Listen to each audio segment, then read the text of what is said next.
I am Dang Sung, and the wormhole shattered the human fugitive fleet in an unknown corner of the galaxy. Almost 300,000 people died, and our supplies could sustain full-speed operations for only about 2 months.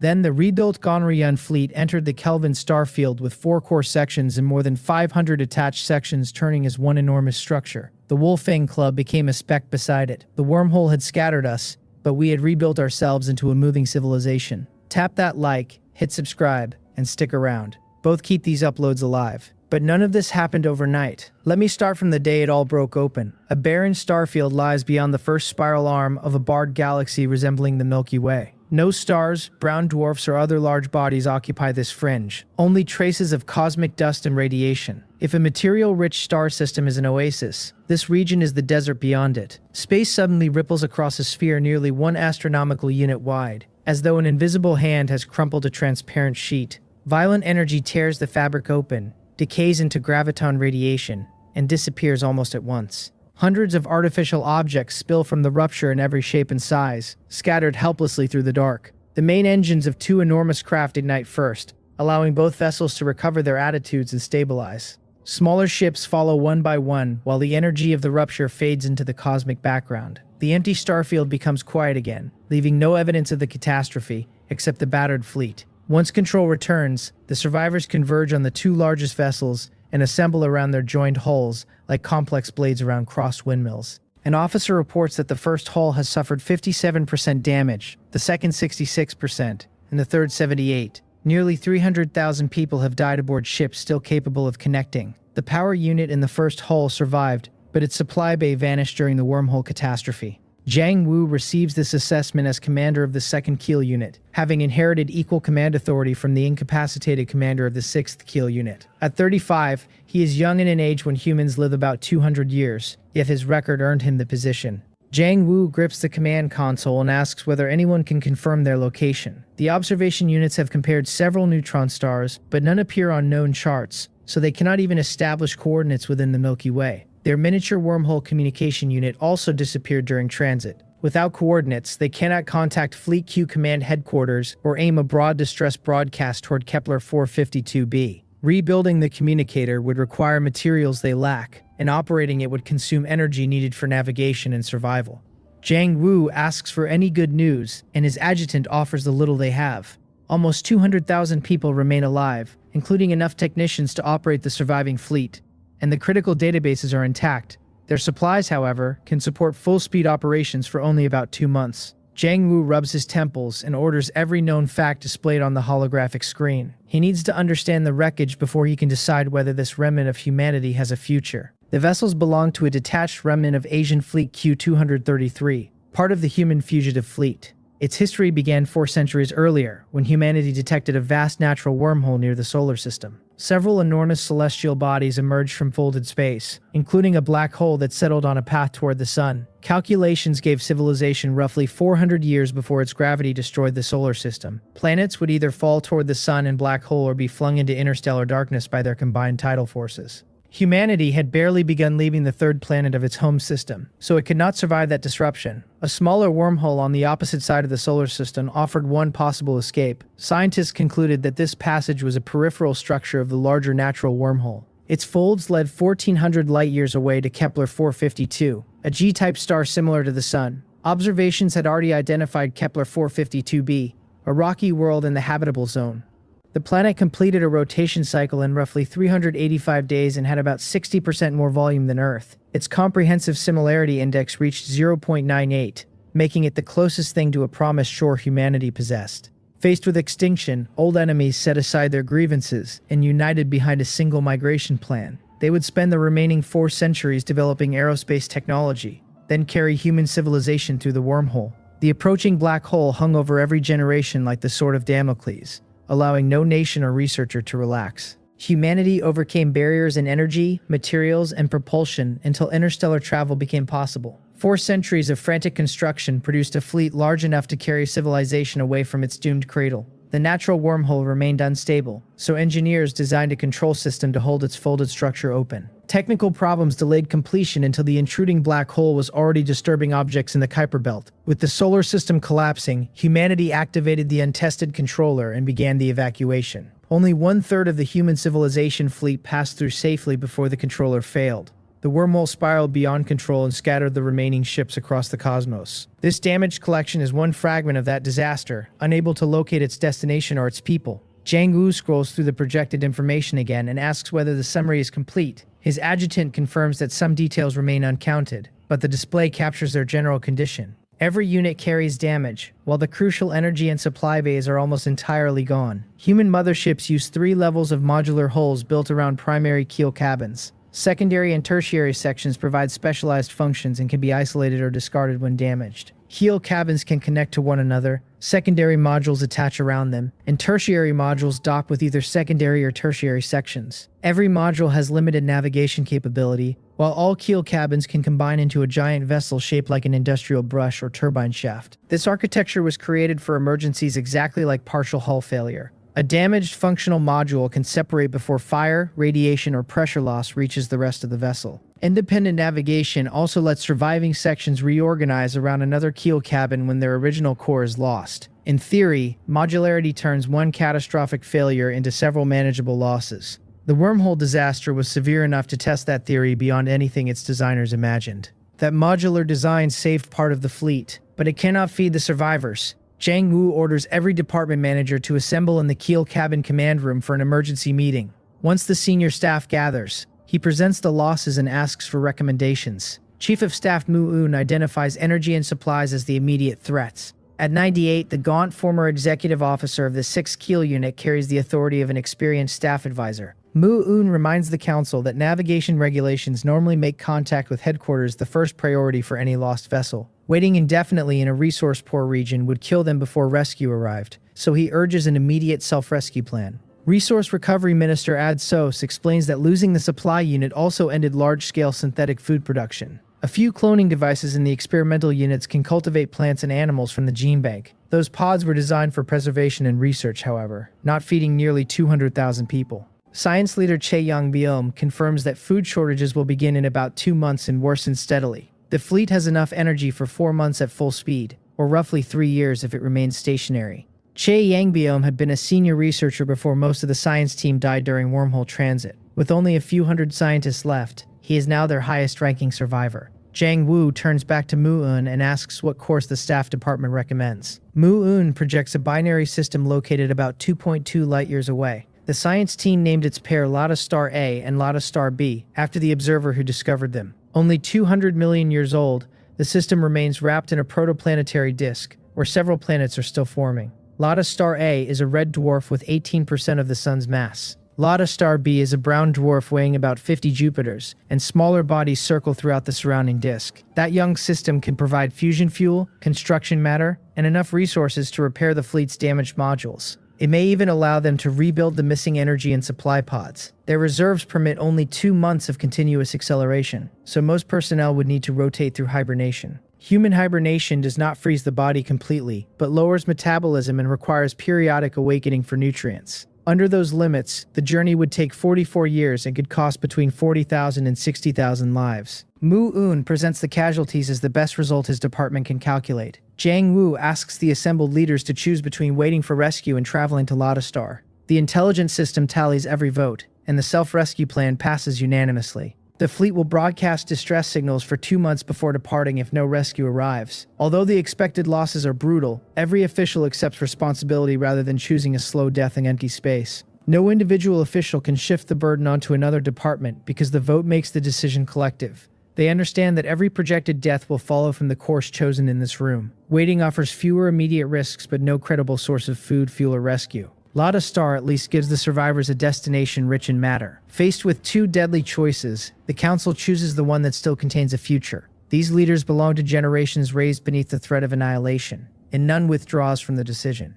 Jiang Wu adds that the fleet cannot simply rush into an unknown system. A reconnaissance detachment must travel ahead, assess risks, locate resources, and transmit enough data for the main force to adjust its approach. Intelligence personnel will keep searching nearby space for a closer supply point that might eliminate the projected deaths. Because the assignment is dangerous, the detachment will be small and staffed by volunteers. I am Dang Sung, an intern escort from the 2nd Keel Unit of Asian Fleet Q-233. Without my exceptional physical ability, poor academic qualifications might have kept me repeating school courses forever. I was not stupid, and my grades set slightly above average. My real problem was choosing the logistics warehouse for every duel I fought. The discipline dean and a female teacher used that same warehouse for secret dates, so every discovery gave him another reason to ruin my university applications. 4 failed entrance exams finally convinced the dean that keeping me around caused more trouble than expelling me into adult life. The Alliance Starship Escort Academy accepted me with its highest overall score, which said more about that vocational school than it did about me. Students too weak academically for other jobs trained there to become expendable escorts. Graduation sent me back to the 2nd Keel Unit as an intern with its security squad. Somehow, I now command the Wolf Fang Club Reconnaissance Detachment aboard Fleet 3. I did not receive that promotion because every qualified escort had died, although the truth was hardly more respectable. My grand detachment contained 6 people, including me. I gather the other 5 in the command hall and ask how each one became my subordinate. Their expressions already tell me this will hurt. A reconnaissance captain deserves professionals, but apparently the universe has a sense of humor. Go Chu answers first, protesting that he was only the cafeteria's second chef for braised dishes. Commander Jiang Wu once praised his sturdy build and potential after eating at his station, then transferred him here as our field member and head chef. Zhang Ho, an unkempt young researcher wearing an eyeglass-shaped personal terminal, supplies the missing truth. Go Chu had recommended an ancient British dish called Gazing at the Stars and given the commander food poisoning. Investigators ruled out assassination or an anti-human conspiracy, so reassignment became his punishment. Our head chef has the traditional build of someone who samples every dish before serving it. A round waist strains his uniform into folded bands, and his broad face carries an impressive double chin. Go Chu delivers his complaint with the wounded dignity of an innocent victim. The poisoning file makes that performance difficult to accept. Still, a reconnaissance crew needs food, and assigning the guilty chef to his own victims may be Jiang Wu's idea of balance. Learning that the cook also offended Jiang Wu improves my opinion of him immediately. I ask Zhang Ho to introduce everyone else because he clearly knows the files.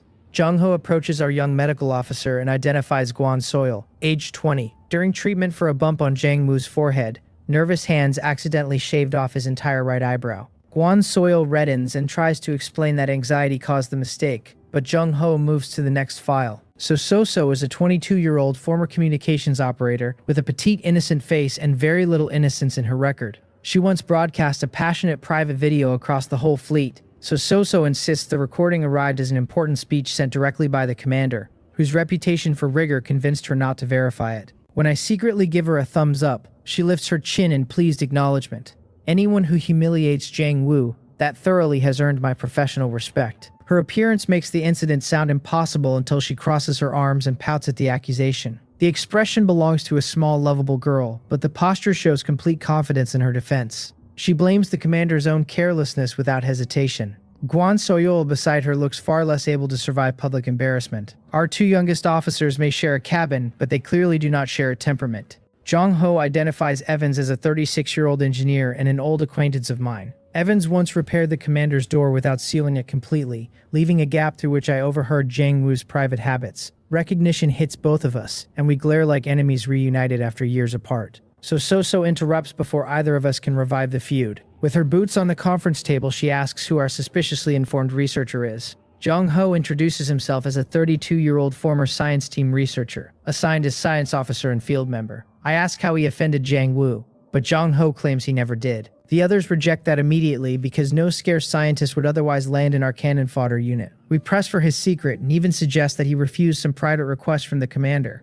Zhang Ho finally admits he modified antimatter storage units in the 6th, 7th, and 13th experimental cabins. The room goes silent when I recognize the man who exploded 3 laboratories and injured more than 10,000 people. I order Zhang Ho into the escape pod area and forbid him from touching anything, including his bench. He touches the bench anyway, so I make him carry it with him and ban him from the command hall. Zhang Ho argues that he may have solved the miniaturization problem, and points out that he survived. The rest of us hide behind the command console while I tell him to offer that defense to his victims. None of us reached this star by the original plan. After 2 months of distress calls that no one answered, the Gonrian fleet had been set to abandon the dead system for Lattice Star. The management had already counted the price of that journey, somewhere between 40 and 60,000 lives. Then, days before the evacuation, the science team found a rogue star sliding toward our cluster, one of the kind flung loose from a galaxy to wander the dark. Their figures said a clean course correction would put us into its gravity after only about 1 light year, and that with any luck no one would have to be sacrificed at all. Management changed course for it. They logged the target as KL2456 0921 0002 and meant to refuel in its light while hitchhiking toward the galaxy beyond. Commander Jiang Wu overruled every objection and named 6 of us the Wolf Fang Club Reconnaissance Detachment. He flung us ahead at full speed in a level 2 escort built to carry 5,000 to scout the rogue star before the main body arrived. To stretch the supplies, the 6 of us climbed into the hibernation pods the moment the refit was done. We were strangers who had never traded more than a few words, and we slept the whole way, nearly 15 years. Only when the ship crossed into the star's gravity did Alan wake us, into a cabin full of people we did not know. Settling back into the decompression chamber, I could not help remarking that the one member of this squad who had never offended the captain was the ship's own artificial intelligence. Alan thanked me for the trust, then explained without a trace of shame what it was. It had started as the garbage sorting AI of the Resource Recovery Department. It had earned a new logic module on this reassignment only after feeding the captain's treasured limited edition figurine into the recycler as macromolecular plastic. It promised to do this new job better. Then the engines at the bow lit, the whole hull leaned into the weight of deceleration, and the Wolf Fang Club slid into the outskirts of the rogue star system and began to slow. Our flight continues, and the people chosen to pioneer humanity's future display no professional urgency. Alan warned us 20 minutes ago that we would reach the preset position in 2 hours. Guan Soyol and Sososo ignore the countdown while discussing hairstyles, clothes, and cosmetics. Soso silences Guan Soyol midway through a protest and tries to fit a fluffy cat ear headband over her hair. Apparently, first contact with an unknown star system can wait until the accessories are right. Go Chu studies a book titled Ancient Heritage, 655 Gourmet Recipes of the British Empire. His double chin moves with his writing while he mutters through the notes like someone reciting a ritual. Evans has removed his shirt, coated his torso with essential oil, and turned a portable 3-dimensional printing gun into a curling weight. He flexes toward the 2 women, who never look his way. Only John Ho appears productive as he handles a sealed metal canister with intricate components. The longer I stare at Jong Ho's canister, the more it resembles a miniature electromagnetic antimatter trap. I slam the table and demand some awareness from my reconnaissance personnel. Evans asks why we should work hard for the commander who exiled us, changing hands without interrupting his curls. Sososo proposes scanning the whole system, transmitting the data, and sleeping in hibernation until the Gonrian fleet arrives. I remind them that we are pioneers exploring an unknown star system, which should inspire responsibility and at least a little wonder. Gochu apologizes for feeling nothing except confusion about why a cook belongs on this mission. Abandoning human advice, I ask Alan what it thinks. Alan calculates more than 42,000 hypothetical scenarios and concludes that the approaching mothership cannot turn aside even if we die. Therefore, our detachment faces no meaningful danger, because any threat will strike the main fleet behind us anyway. Jung Ho reminds me that Alan is artificial intelligence and unlikely to offer reliable comfort. Alan objects that it is not cheap merchandise like our personal terminals. Its advanced virtual personality module makes the offense sound genuine, although that irritation is still simulated behavior. Before Alan can finish defending itself, it detects artificial traces near KL2456 0921 0002. A shadow larger than the target star sits less than 1/3 of an astronomical unit away. Continuous observation confirms that the object cannot be natural. Alan projects a giant polyhedron shaped like a lid and covering one side of the star. Its analysis identifies a colossal reflector balanced between stellar gravity and light pressure. With the concave surface aimed inward, the structure reflects radiation and uses that energy to move the star itself. Most of us stare blankly until Jong Ho translates the science. We are looking at an engine large enough to push an entire star through space. Jong Ho cannot understand why the mothership failed to detect something so immense. He sets down the dangerous canister, activates his personal terminal, and begins rebuilding the detection model. Silence settles over our bridge, because no human has ever encountered confirmed evidence of intelligent extraterrestrial life. Despite our military title, our mission was never combat. Human weapons and escort units were designed mainly to clear rocks and other small bodies from a fleet's path. Recent colonization movies filled my head with heroes meeting new worlds, which may explain why the discovery excites me more than it frightens me. Humanity had never observed a credible sign of another intelligent species before this system. Every escort doctrine therefore treated space itself as the enemy, not hostile beings. Our cannons broke dangerous debris, and our armor resisted radiation and impacts. Nobody trained us to decide whether approaching an alien ruin counted as exploration or invasion. Our true assignment is to reach the target system first, chart its planets, locate resources, and transmit the survey to the mothership. Alan interrupts that modest plan by detecting another artificial object at the fifth Lagrange point of the second planet.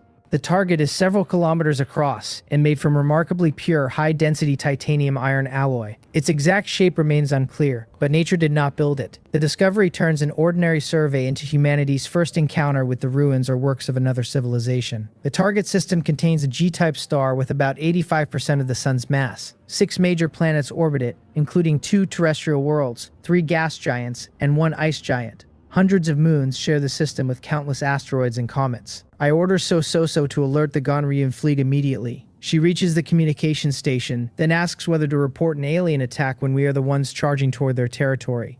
Even I have no answer for that. Jong Ho enlarges the system model and presents 2 discoveries from his corrected scan. The stellar engine has an enormous surface but produces surprisingly little gravitational disturbance, meaning it must be exceptionally thin. Our approach angle is nearly 30 degrees, so the blocked starlight resembled ordinary measurement fluctuations from the mothership's distant perspective. That explains how a construction wider than its star remained hidden until we came close. Jong Ho's second discovery is stranger. A civilization capable of building the engine should have occupied most resource-rich planets and moons, yet the scan finds only the engine and the object at the fifth Lagrange point. There are no suspicious gravitational signals, electromagnetic transmissions, particle beams, abnormal atmospheres, or altered planetary surfaces. Even aliens using communication beyond human comprehension should leave mining scars in artificial structures. Jong Ho concludes that no large active civilization remains here, and both detected structures may be unmanned stations. If he is right, someone still has to investigate the ruins directly.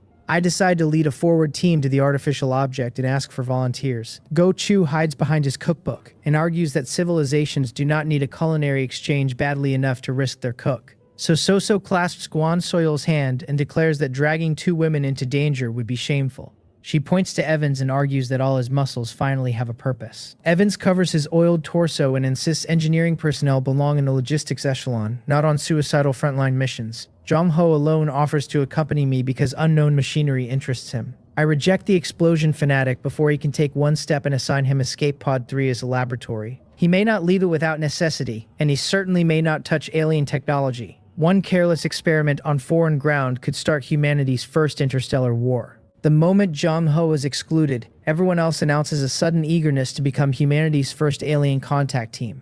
Their courage has an obvious and insulting source, but at least I have found a way to motivate them. Jong Ho calmly agrees that traveling together would be best.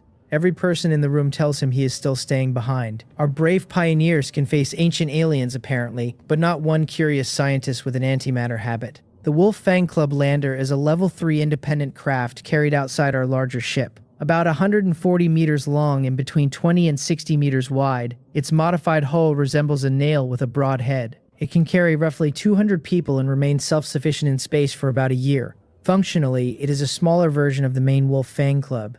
Once I activate automatic cruise, a bridge projection displays our curved route toward the artificial structure at the fifth Lagrange point. We cross the third planet's orbit, and the lander's scanners finally resolve the target. The irregular polyhedron is so huge that a human mothership would resemble a phone booth beside an office building. 2 rings intersect at right angles around the central body, connected inward by enormous supports. Protrusions and recesses cover the outer rings, while impact damage has opened visible gaps across them. The core structure bears several larger holes from ancient collisions. Metal and stone debris surrounds the colossal ruin in countless shapes. Its own weak gravity gathers most fragments into a ring, giving the space city something like a necklace.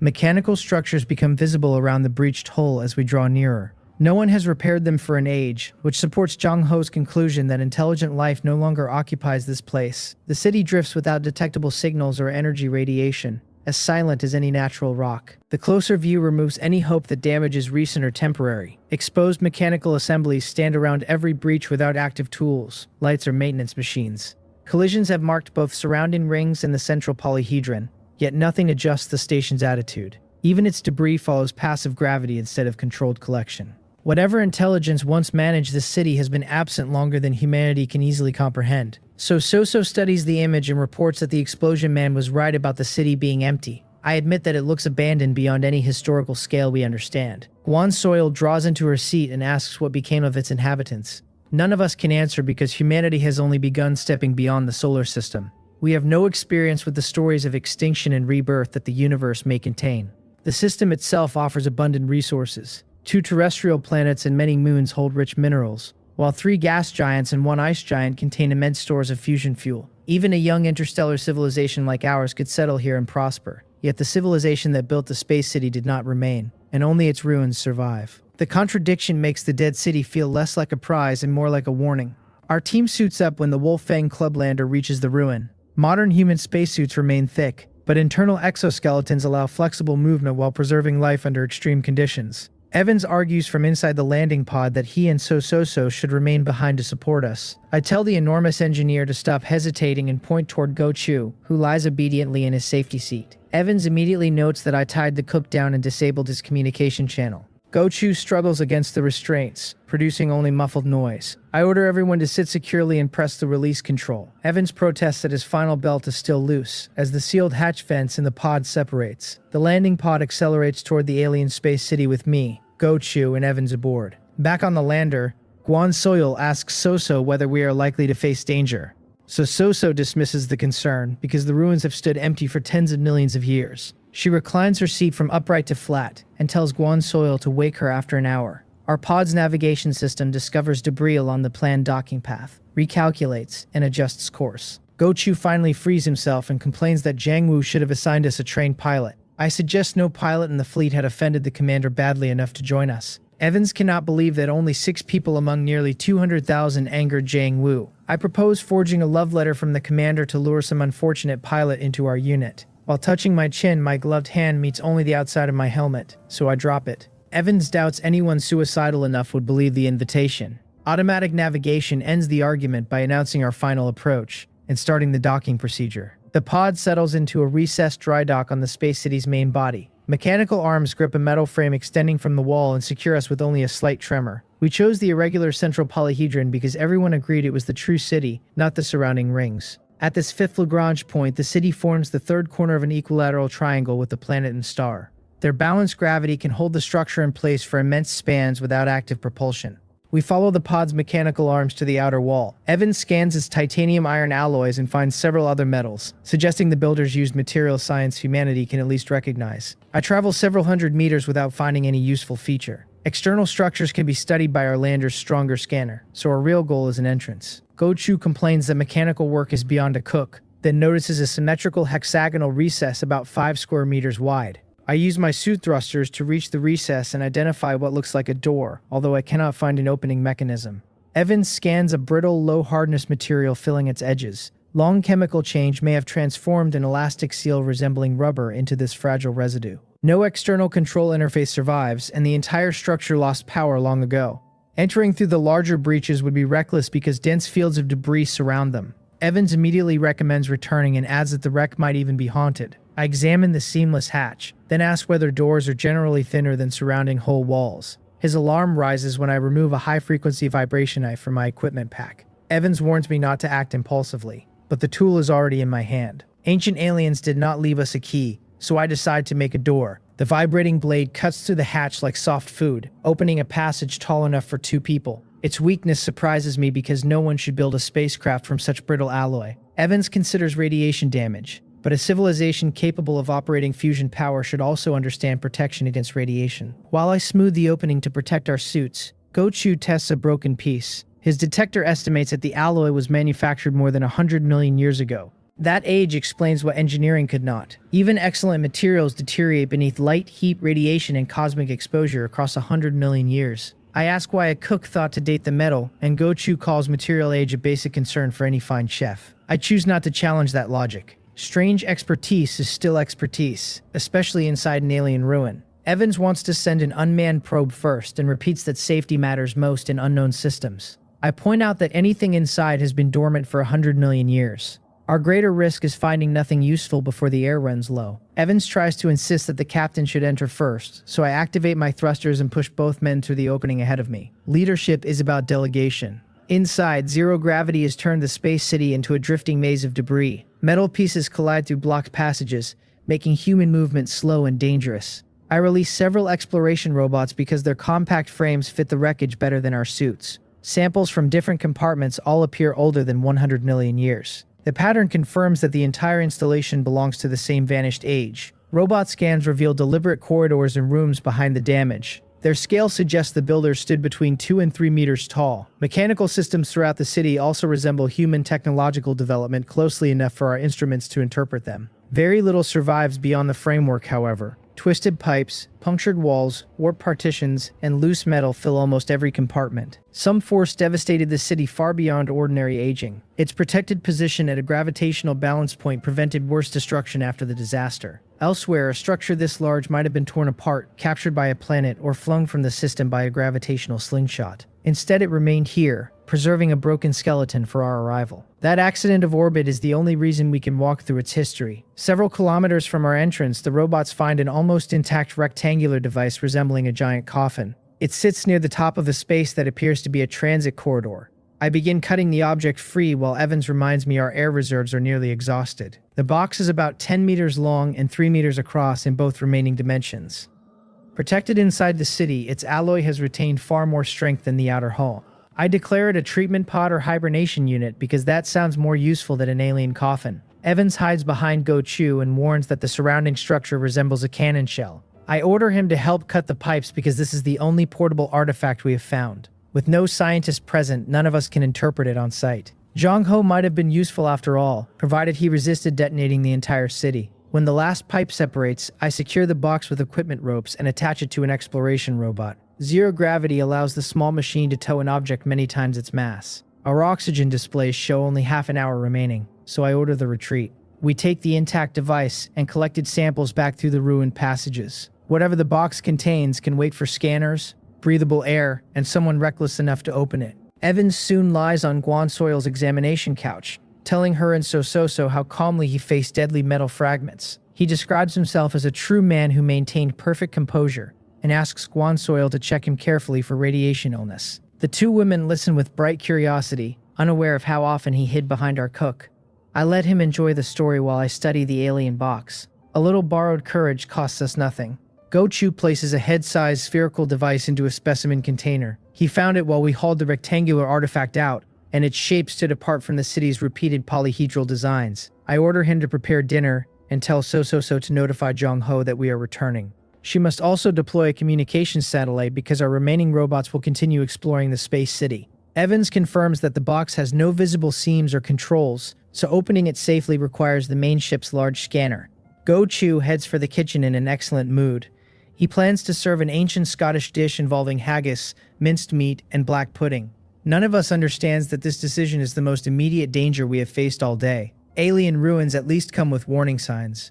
Go Chu serves dinner with confidence. Jong Ho finishes inspecting the samples and waits 4 hours for the meeting Alan promised after our return. He finally asks the ship intelligence why nobody has appeared. Alan reports a severe food poisoning incident aboard the lander. Evans and I have suffered through a day and night of stomach problems, while Guan Soyol and So treated their own vomiting and dehydration. We also injured Go Chu before tying him to the lander's electromagnetic cannon for more than 14 hours. The command cabin opens while Alan is still explaining. Evans, Guan Soil, So, and I enter while supporting one another, followed by a robot towing Go Chu in a wheelchair. Someone has gagged him, which feels like sensible medical care. I collapse into the commander's seat and ask whether the artifacts and recordings taught us anything. Jong Ho says detailed dismantling remains necessary, but the exploration data supports a firm preliminary conclusion. This system contains ruins from an advanced extraterrestrial civilization, not an active biological society capable of threatening humanity. Jong Ho has authorized Alan to send that conclusion and our survey to the Gonrian fleet. The main force will arrive in 2 months, while instructions should reach us in about 2 weeks. A detailed system scan may take years, so we can only prioritize likely sites. No other ruins have appeared, which fits the estimate that the civilization vanished more than 100 million years ago. Planets with active geology are especially hostile to ancient evidence. Eruptions, impacts, erosion, and moving crust can bury surface cities or return their materials deep underground. Even structures more advanced than our own cannot remain recognizable forever under those cycles. The space city survived because vacuum and balanced gravity spared it from that constant recycling. Its preservation is exceptional, not proof that the vanished civilization built nowhere else. Even advanced structures disappear under that much time, especially on geologically active planets. Crustal movement can bury or recycle every trace on the surface. I order Alan to keep a subsystem building an engineering outpost near the system's edge for the fleet's arrival. Our team will rest for 1 week, then investigate the stellar engine. The main force is close enough that we cannot waste time. Evans argues that surviving the space city does not prove the operating engine is safe. A machine that huge may retain defenses, and he urges waiting for the fleet. So Soso notes that the engine sits closer to its star than Mercury sits to the sun. Even the Wolf Fang Club barely carries enough protection for a prolonged approach, and a stellar flare could be disastrous. Jung-ho also prefers studying our recovered artifacts first, despite his interest in the engine. Go-Chu struggles in his wheelchair and produces only furious muffled noise. Their reluctance finally exhausts my patience. I remind everyone that we volunteered as the reconnaissance detachment for the main body of human civilization. Our duty is to identify dangers before those dangers reach the fleet. Complaining is harmless, but none of them can pretend Jang Woo concealed the risks before accepting their transfers. The room quiets because every member knows the truth. So Soso admits she was venting and agrees to go. Jong-ho has no objection because the journey will not stop his artifact research, and the stellar engine interests him more anyway. Evans loses his allies and reframes his protest as a safety reminder. He only wants confirmation that we plan to observe the engine, not provoke it. I look over this unreliable collection and find their sense of duty stronger than their behavior suggests. My plan to tie down every dissenter will not be necessary, although Go-Chu remains a useful example. I praise Guan Soil for being the only person who never objected. Under everyone's attention, she admits that fear left her too nervous to speak in time. So much for my model officer. No recording can prepare us for the scale of a machine that moves a star. The dish-shaped engine sits less than 0.3 astronomical units from its sun, and hides more than half the stellar surface. Its area reaches roughly 11,700,000,000,000,000 square kilometers, greater than all planetary surfaces in the system combined. The fixed structure absorbs and reflects almost 2/5 of the star's output. Many bodies on nearly circular orbits remain frozen because the engine denies them light and heat. From the shaded side, dense projections and branching conduits cover the engine like veins beneath a leaf. Those structures support an enormous reflective film only a few hundred nanometers thick. Spectral analysis identifies silicon, carbon, and related compounds as its principal materials. Its mass equals only a small rocky planet despite its impossible span. That low mass explains why distant gravitational scans missed it. So Soso finds the ordered protrusions revolting enough to raise goosebumps along her arms. Jung-ho sees an elegant engineering structure built from understandable principles. He believes advancing human technology could eventually reproduce it, although construction would take an extraordinary amount of time. The observation matters because this is not magic from an unreachable civilization. It is science taken to a scale humanity has never attempted. The Wolf Fang Club crosses behind the engine, where its body blocks the entire star. Half the view contains brilliant open space, while the other half becomes total darkness. Jong-ho asks whether our vessel carries weapons. I confirm that the dangerous mission earned us a basic military loadout despite our small crew. He requests temporary access to test a hypothesis, and the impossible view distracts me enough to agree. Alan loads Jong-ho's weapon permissions while he calculates against the engine's structure and material properties. He selects a kinetic weapon and directs Alan to fire one electromagnetic cannon round at chosen coordinates. A point of light leaves our ship on the real-time projection before the rest of us understand. I revoke his access and seize his collar. Evans grabs Go-Chu and accuses me of giving weapons to an explosion fanatic who dreams of a universe-sized detonation. Go-Chu struggles against Evans's chest and seems more likely to suffocate than die in the blast. Guan Soil grips Soso's arm, her face drained of color.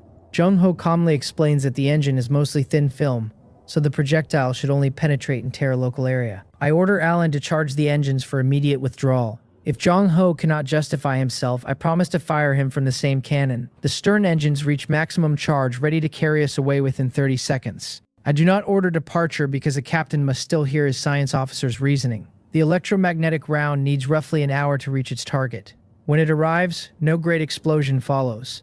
The projectile punches through the film like a nail through paper, and chain reactions widen the opening around it. The film tears along the edges while light, heat, and high-energy particles burst through from the star. A bright point appears on the engine's dark side, growing into a beam as the hole expands. Once the opening stabilizes, the beam illuminates structures that have remained dark for hundreds of millions of years. Movement begins across the newly lit surface. Countless identical machines emerge from the supports and spread toward the damage. The tiny mechanisms collect shattered film fragments in numbers too vast to count. From our distance, they resemble flowing mist, gathering every piece before converging on the translucent opening. The hole contracts over several hours until it disappears completely. Our scanners confirm that the stellar engine has returned to its original condition. Jong-ho's cannon strike might as well never have happened. The repair demonstrates more than simple patching. The machines identify usable fragments, move them across an enormous surface, and rebuild film thin enough to restore the reflector's function. They operate without a living controller or visible central command. Every stage remains coordinated after geological ages of isolation.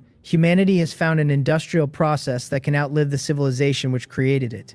Evans asks whether the swarm consisted of repair-type autonomous robots. Jong-ho confirms that the successful test supports his hypothesis. No exposed mechanical system can operate for hundreds of millions of years without aging, replacement, and repair. Therefore, the engine needed an automatic preservation process capable of renewing its materials. Jong-ho had attacked it to force that hidden process into action. I ask how he knew the structure had no defensive weapons. Jong-ho explains that weapons consume materials, even when they rely on efficient particle beams. Meteorites and comets inevitably fall toward a star, so centuries of defense would require an industrial collection network. Sustaining such systems for hundreds of millions of years would demand repeated replacement of the engine itself. Our scans found no resource collection industry operating anywhere at the necessary scale. That absence suggested a simpler system that recycled damaged material instead of destroying every incoming object. The autonomous robots can collect, process, replicate, inspect, and repair without maintaining a full defense economy. Jong-ho took a dangerous gamble, but the machine behaved exactly as he predicted. I am still deciding whether brilliance cancels attempted recklessness when So receives contact from the Gonrian fleet. The main body has reached the outer system. Our mission is essentially complete. I order preparations to return and report everything we found. The Wolf Fang Club exists to warn the main force about danger and identify useful resources before arrival. Material shortages force the fleet to follow too closely for us to survey every corner first. Only after confirming no system-wide threat could we continue this deeper investigation. The word Nost meant the central place and could also be translated as the center of the universe. Ancestors of the Nost people once believed that everything in existence revolved around their fertile homeworld. They were carbon-based beings roughly 2.5 meters tall, with 4 limbs, a torso, and a head. Compared with the bizarre aliens imagined by humans, their bodies even fit familiar aesthetic standards. Their ecological history also followed a path remarkably similar to Earth's. The ancestors of the Nost people survived more than 1 billion years of natural competition and learned to control fire. Unity and intelligence carried them from primitive life into pastoral communities, villages, towns, and city-states. With no natural predators, this peaceful and elegant species flourished through nearly 20,000 years of urban development. An enterprising portion eventually mastered science by analyzing and organizing the world around them. In their language, science meant both the method and accumulated knowledge used to understand everything in the universe. Scientific techniques replaced agriculture and crafts previously passed down through experience. Food production rose, the population expanded, and cities multiplied until one civilization spanned the entire planet. The Nost people built flying vehicles and competed to make them faster and higher. One adventurer climbed beyond every previous record and discovered that the moon was not merely an unreachable object from poetry. That realization redirected the civilization's ambition. After conquering their homeworld, far-sighted thinkers recognized that a cradle could not support endless growth. The Nost people turned their attention from the ground toward the sky several millennia later. They designed increasingly precise instruments to study their sun and 2 small moons. Nothing else was visible to the naked eye at night, leaving the heavens entirely black beyond those nearby bodies. Their first traveler to leave the homeworld proclaimed that intelligence and science would let the Nost civilization conquer the universe. Later generations had reason to admire that confidence. The Nost people were intelligent, cooperative, ambitious, and committed to scientific understanding. Nothing in their known environment seemed capable of stopping them. They created an electromagnetic detector operating across an extremely broad range of frequencies, the highest achievement of their technology at the time. Many citizens considered the machine excessive for merely observing their sun and moons. The first scientist who pointed it into the empty night reacted with stunned disbelief. What the instrument revealed changed the civilization's understanding of its place. Across the next 2,000 years, the Nost civilization occupied 13 planets and hundreds of smaller bodies. It became a true interplanetary society, yet nobody repeated the old promise of conquering the universe. Their supposed center of creation was only a small island surrounded by tens of millions of empty light years. The deeper their observations reached, the crueler the truth became. Light speed appeared impossible to break, and the nearest large galaxy lay beyond a void with no place to refuel. Even converting their whole system into ships could not carry a vast population across that distance. Their civilization had reached space only to find itself imprisoned on one abundant cosmic island. Knowledge opened the door, then showed them an ocean they could not cross. Self-pity, disorder, and despair consumed a long period before another scientific leader proposed a different answer. If the population could not leave its home behind, then the civilization could move the home itself. The idea became the grandest undertaking in Nost history. They would build an engine capable of carrying their star worlds and ecosystem toward the nearest major galaxy. Continuous acceleration over tens or hundreds of millions of years would eventually give the system meaningful speed. The plan avoided the impossible need for resupply because the civilization's entire material base would travel with it. Time mattered less than reaching the destination before the star exhausted its life. Engineers also understood that complexity multiplies failure, so they chose the simplest propulsion system available. A gigantic mirror in a fixed orbit would reflect stellar radiation and create light pressure. The force was tiny against the star's mass, but uninterrupted operation across geological ages could overcome that weakness. The mirror's scale forced the Nos civilization to reduce its film to a few hundred nanometers. Even then, constructing it required dismantling an entire inner rocky planet for raw material. Automated equipment needed more than 1,000 years to complete the engine. The builders expected it to operate far longer than any institution or living memory. They therefore created autonomous robots governed by fixed programs. Those robots captured material approaching the engine and recovered components that failed through age. They processed and stored resources for self-replication while scanning every section continuously. Damage, wear, malfunction, or failure triggered immediate reconstruction with reserved matter. The design allowed the engine to maintain itself without living supervision. Zhang Ho had awakened that system with his projectile more than 100 million years later. For 10,000 years after completion, the Nos civilization lived in relative peace. Limited energy and matter slowed further technological growth. But society did not regress. Most citizens expected the wandering system to continue toward a larger galaxy without major interruption. The universe eventually introduced a phenomenon their isolated science had never observed. A violent energy surge tore space open directly along the system's path. The rupture swallowed 4 of the remaining 12 planets and removed a substantial portion of the star. Gravitational balance collapsed immediately, sending every surviving world into chaotic motion. After hundreds of thousands of years, the system stabilized only by losing 2 more planets. Distance from large galaxies had left Nost astronomy far behind the civilization's engineering ability. Their poor view of the broader universe had prevented discovery of the wormhole, the very phenomenon that might have freed them. When a natural passage finally appeared, disaster eliminated their ability to study it. Sudden gravitational shifts buried planetary cities beneath crustal upheaval. Space cities were torn apart, hurled into interstellar darkness, or dragged into planetary surfaces. The peaceful civilization had mastered ordinary space travel, but never built a serious crisis management system. One unanticipated catastrophe destroyed the society inside the mobile cradle designed to preserve it. Only the fully automatic machines survived. The stellar engine suffered enormous damage, but autonomous robots had no despair, exhaustion, or grief. Their programs required maintenance, so they continued gathering matter and rebuilding the structure through uncounted ages.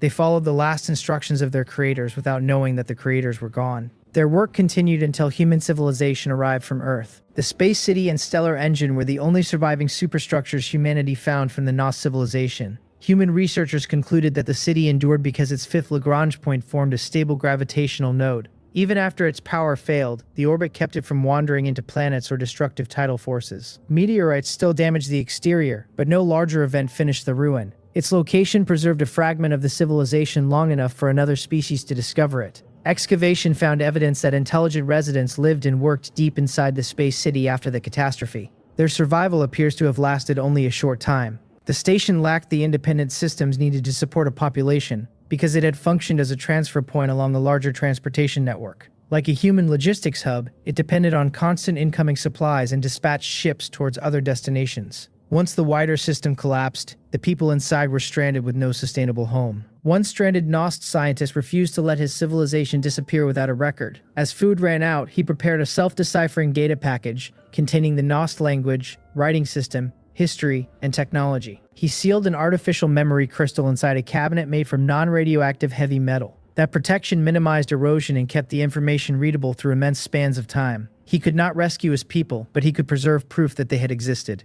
Testing also revealed that the spherical device Gochu recovered was a universal Nos computer. Restoration attempts eventually opened the stored data and allowed human systems to decipher it. The archive combined a personal diary with educational material about the civilization's entire development. Its chronology used Nost measurements that did not translate cleanly into human time. 1 year represented about 1/32nd of the home star's rotation period. In the entry marked year 1500, the scientist waits at Solon Transfer Station. Dahl invited him to join a cosmology research project 800 hours earlier. Although he never sent a formal reply, He has decided to participate and plans to surprise Dahl by arriving directly. The station is exceptionally busy, and Spaceship 452 still needs 200 hours before its scheduled transfer to Planet 13. Current traffic makes several additional time nodes of delay likely. The scientist considers cosmology both fascinating and necessary. It studies the nature of space-time itself and forms a foundation for the Gnost civilization's future. Their isolated location slowed progress in that field, but any advance still mattered. Planet 13 lay farthest from the star and carried more specialized equipment. He hoped those instruments would reveal something the transfer station could not. The next preserved entry is marked year 1536. While eating in the station dining hall, the scientist hears people discussing alien life again. From a remote system like Gnost, the vast galaxy stretching tens or hundreds of thousands of light years seems certain to contain brilliant civilizations. Those species would possess hundreds of millions of stars instead of one isolated sun. Planets that Gnost observers struggle to detect might sit only a few light years from their homes. Such access would provide unimaginable knowledge and resources. The scientist assumes that any civilization from those galaxies must be more advanced than Gnost. He longs to see those dense clusters of stars in person. Even their ordinary night skies exceed his imagination. The entry carries envy, wonder, and no expectation that an alien species will someday read his words. Year 1624 records the beginning of the catastrophe. Alarms fill Solon Transfer Station while its gravity system fails. The entire space city spins, throwing many docked vessels into open space. The scientist stops writing because he needs to learn what happened and believes he may still help. At that moment, the scale of the disaster remains unknown. By year 1748, he understands that nobody may be able to help. Station recordings show a hole torn through the cosmic background, with every object crossing it disappearing. The Gnost people have never observed such a phenomenon. It has already consumed 2 planets and is approaching their star. His calculations predict a near pass in 72 hours, but the rupture may expand enough to swallow the star entirely. Nothing remains in the space it crosses, not even an atom. The scientist compares it to an eraser removing marks from a page, because his archive must explain unfamiliar ideas to unknown readers. Fear overwhelms analysis, and he wonders what kind of monster they encountered. The language shows that a scientific civilization still names the incomprehensible as a creature. Knowledge offers no comfort without a model. In year 1820, supplies vanish quickly. The scientist receives only 1 nutrient bar for the day. A server tells him rationing may continue for another 2,880 time units, with rescue dependent on a supply ship. He doubts one will come. 32 hours earlier, the rupture grazed their star and produced a smaller matching void near Planet 4. That second rupture devoured the planet and completed the destruction of the system's gravitational balance. The scientist recognizes that the Gnost civilization now faces an unprecedented blow. Solon Transfer Station cannot calculate a stable route or trust the position of any world. Every body has become part of a chaotic system. Hope begins shrinking faster than the rations. Year 2780 marks a fierce return of scientific purpose. Repeated calculations convince the scientist that the object is a spatial phenomenon, not a creature. He believes the Gnost civilization failed to respect the complexity of the universe. This unknown process could unlock countless technologies if anyone survives to study it. Frustration replaces terror because the station carries only general-purpose computers, not the specialized equipment his model requires. By year 3650, the effort has failed. The station administrator halts every expenditure unrelated to survival and shuts down the computers the scientist needs. He admits that the equipment was inadequate anyway. The entire Gnost system has become disordered, and chaotic gravitational motion resists prediction. His calculations now make the end of the civilization overwhelmingly likely. Other survivors continue sending search parties because hope demands action. The scientist believes their technology cannot preserve life under these conditions. Nobody on the station can build safety from worlds that no longer follow stable paths. The remaining population still waits for news from ships and planets, but he expects none. His certainty isolates him even before the station's social order collapses. In year 3904, no search team has returned. Monitoring equipment can show the conditions outside, but the administrator hides that information from the residents. The scientist can imagine enough and struggles to find any useful action. He knows observation alone will not save anyone. His diary turns from analysis toward the problem of what one person can leave behind. The entry from year 4734 confirms total collapse. The station administrator has killed himself, and the information he concealed is now public. No communications have arrived from other spacecraft or planets. Solon Transfer Station cannot even determine its own coordinates. Residents riot, vent their terror, and lose control under absolute despair. The scientist understands their breakdown because he feels close to the same edge. He expects his own reason may fail after only a few more time nodes. Yet the final preserved entry, marked year 4806, shows that he remains sane. He accepts that he cannot save the Gnost civilization. As a scientist, however, he refuses to watch it vanish from history without leaving a trace. He decides to gather, classify, and preserve everything available. Teaching materials from an operational warehouse provide fragments of the civilization's history and knowledge. He knows the archive will be incomplete, but promises to record as much as possible. Perhaps distant descendants will find it, or perhaps an alien civilization from the stars will become its only audience. Either way, they will know that a civilization called Gnost once existed. The archive begins with categories for history, language, mathematics, physics, chemistry, biology, and informatics. That organized list becomes the dead scientist's gift to people he could never imagine. It carries no rescue request because rescue is already impossible. Instead, one fallen civilization offers its accumulated understanding to the next. Human civilization receives the inheritance more than 100 million years later. The universe is vast enough to contain endless births and extinctions beneath the same field of stars. Civilizations rise, struggle, and disappear without ever knowing one another. The Gonrian fleet is one damaged remnant of human civilization, lost through an accident and searching for a route back to its people. Its encounter with Gnost changes that journey. A fleet that arrived desperate for food and energy discovers both resources and the grave of another species. 5 years pass after the Gonrian fleet reaches the Gnost star system. Humanity expands its excavation of the ruins while extracting material and energy from the surviving planets, moons, and gas giants. The entire modular fleet is repaired and resupplied within 3 years. Human spacecraft were designed for rapid replacement, and the universal three-dimensional printing technology can manufacture modular components directly from common materials. Gnost autonomous robots and advanced alloys make the recovery even faster. Further study reveals that Gnost and human technology followed surprisingly continuous paths. Nobody knows whether humanity chose an unusually successful technological route, or whether scientific civilizations naturally converge on similar solutions.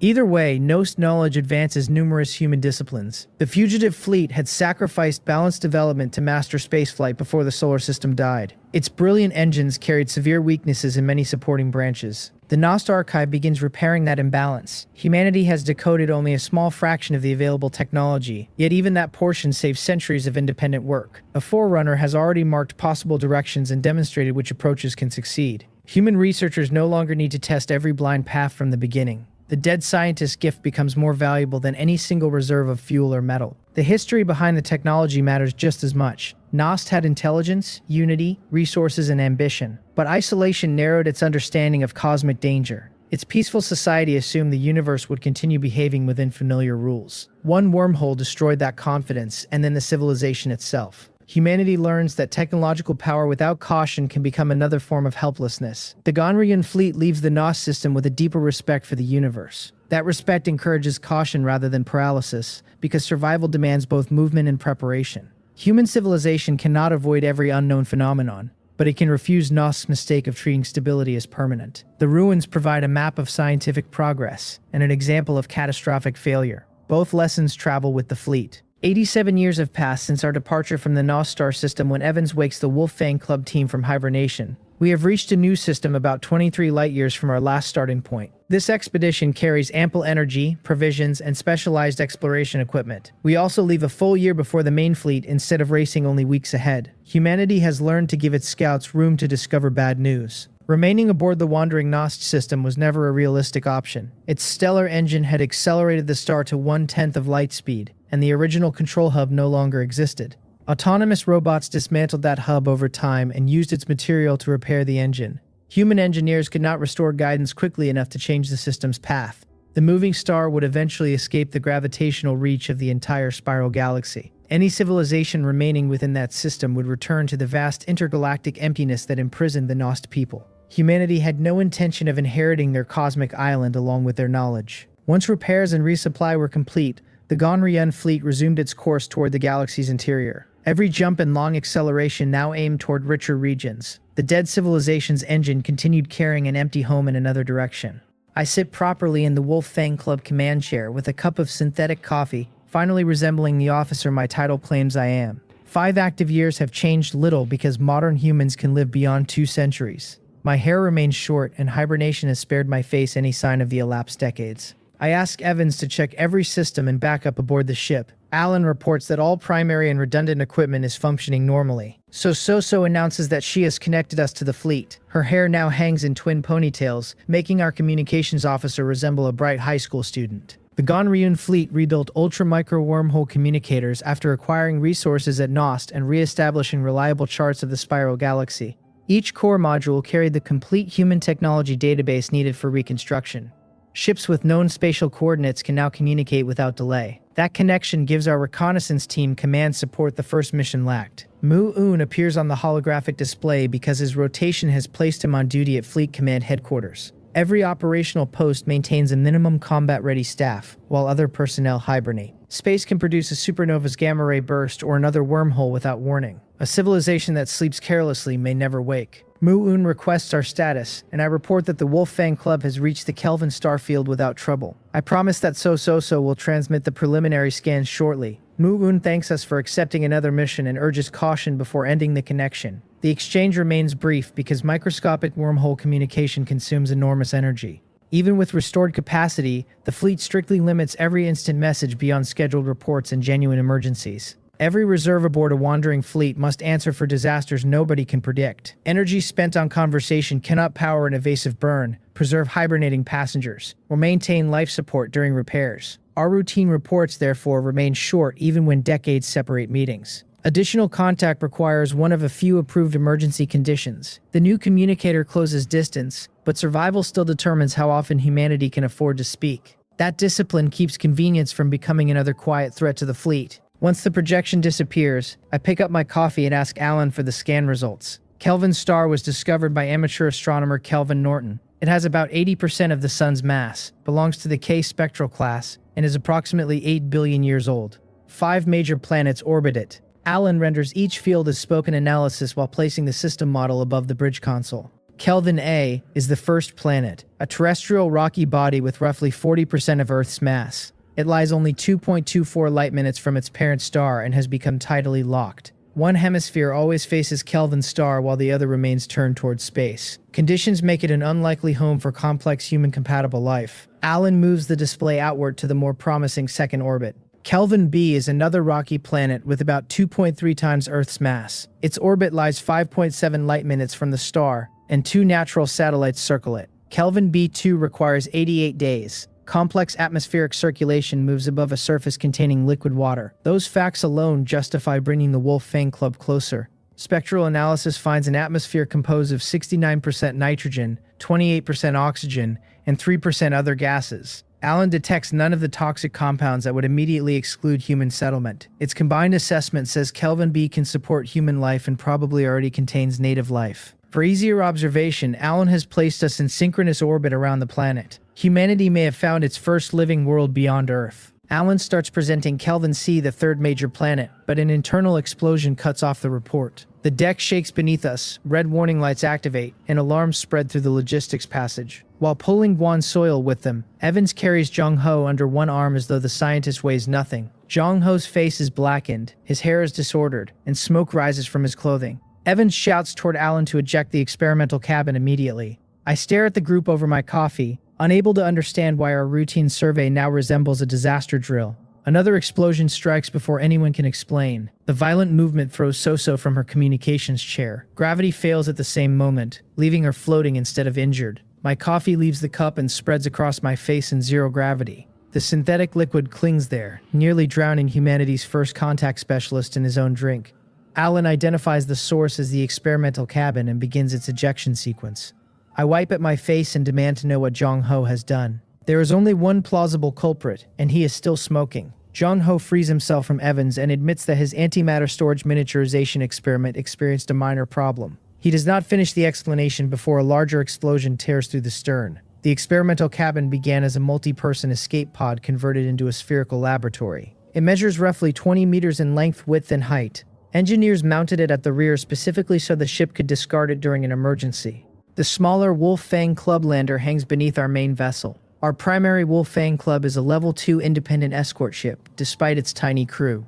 Its mass reaches roughly 100,000 tons, and its hull extends almost 400 meters. Under standard conditions, it can sustain 5,000 people for long periods. Extreme operation can raise that capacity to about 10,000. A laboratory occupying only a fraction of that ship has now blown away nearly 1/10 of the stern. The Wolf Fang Club separates into two major pieces, losing critical systems with the rear section. Several internal airlocks had not fully closed before the blast. Fire, decompression, twisted bulkheads, and cascading alarms spread through the remaining compartments. The ship's generous capacity means nothing when one scientist tears open its spine. Alan reports widespread pressure loss and structural failures, while emergency systems fight to isolate each breach. Air rushes through damaged corridors, carrying loose equipment towards space. Metal supports deform under forces they were never designed to absorb. Compartments lose power in uneven clusters, and backup circuits activate where connections remain. The command cabin stays intact, but every route away from it begins closing. The main propulsion system vanished with the aft section. Without engines, the Wolf Fang Club cannot maintain orbit against Kelvin B's gravity. Alan calculates that the ship has begun falling toward the second planet. The command cabin lies forward of the middle section, about 250 meters from the original explosion. Reaching the Wolf Fang Club lander beneath us would normally be our best escape. That path is not a straight corridor. We would need to cross several intermediate compartments before entering the connecting passage.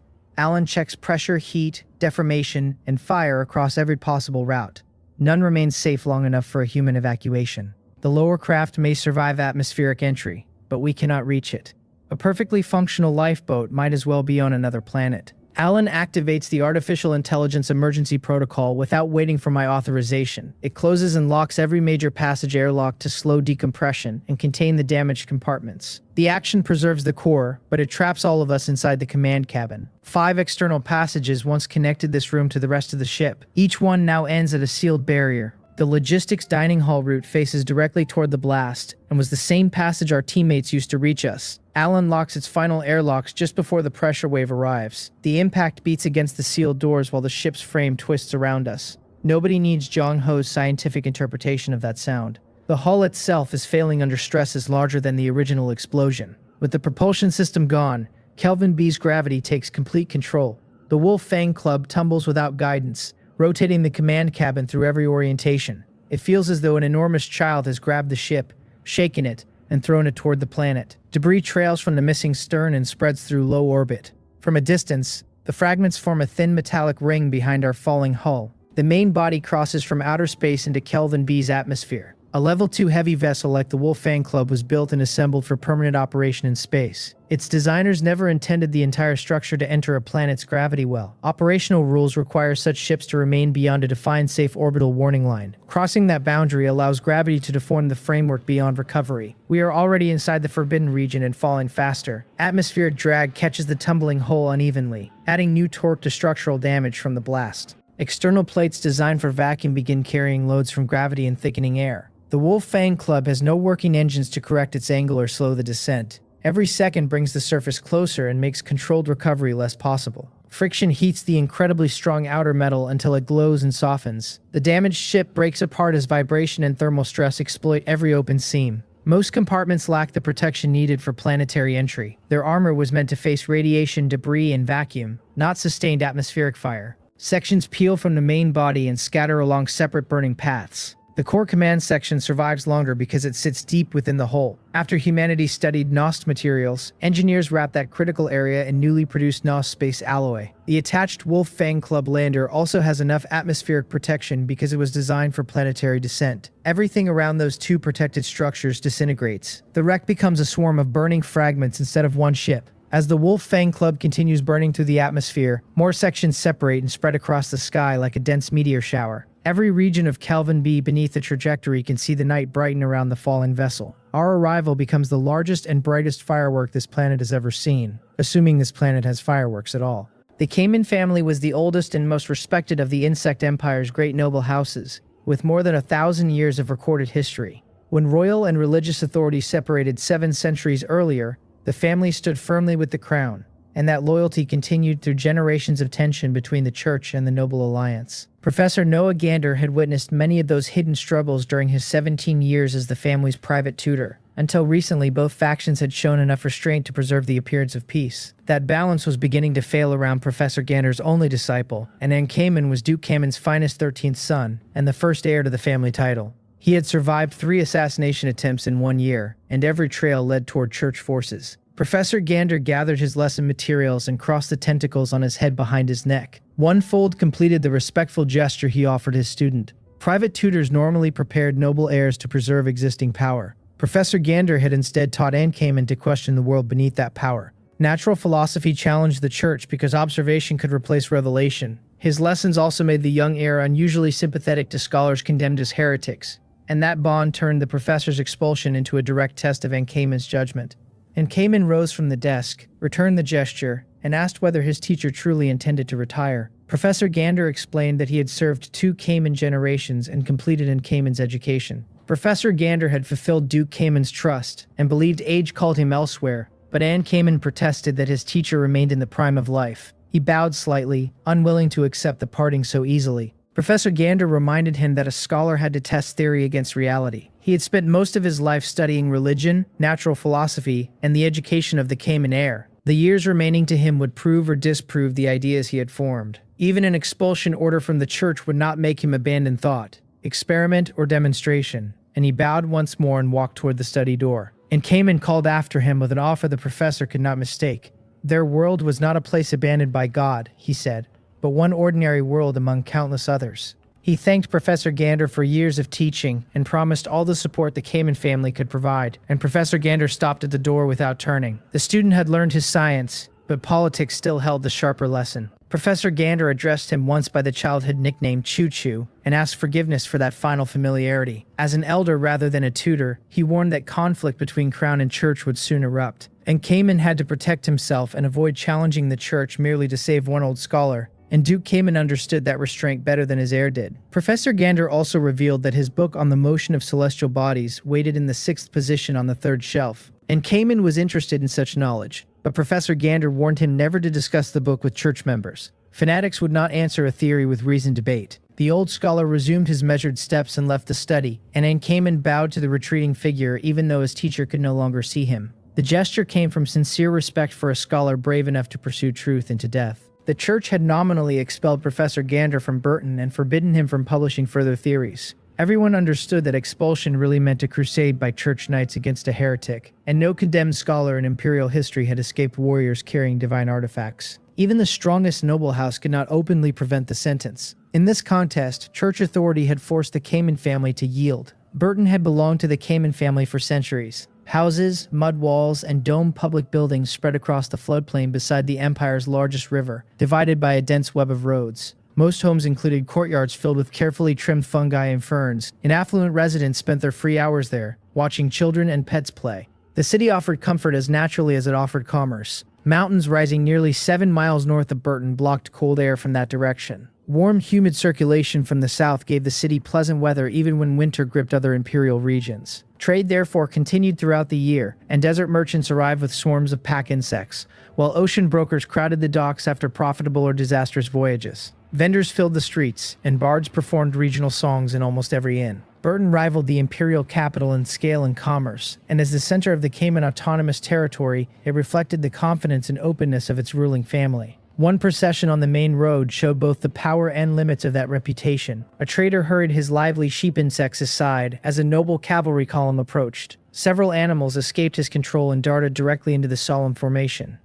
Merchants came to Burton because open competition paid better than remaining under village brokers. The city's river connected inland farms with distant ocean routes, and every market drew goods from north and south. Prosperity also made public conduct politically important for the ruling family. A cruel response on the main road would travel with every merchant leaving Burton, and Anne Kamen's decision therefore carried more weight than the value of several animals. 3 knights mounted on roaring insects surged forward and drove metal-tipped spears through the strays. They lifted the dead sheep insects above the road while their commander Go Jin rode toward the terrified owner, and Anne Kamen stopped him before punishment followed. Clad in magnificent metal armor and surrounded by escorts, the young heir rode to the front. He judged the intrusion an accident unworthy of Burton's name.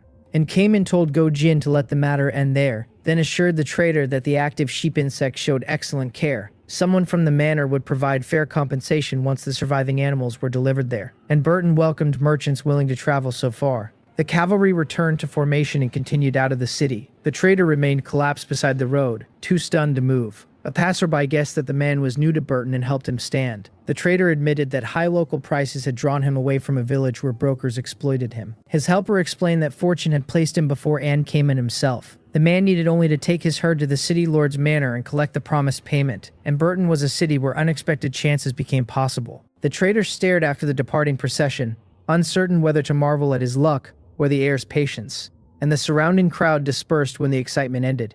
Only several infatuated young women lingered to speculate about Anne Cayman's preferences. Traffic began moving again through the road.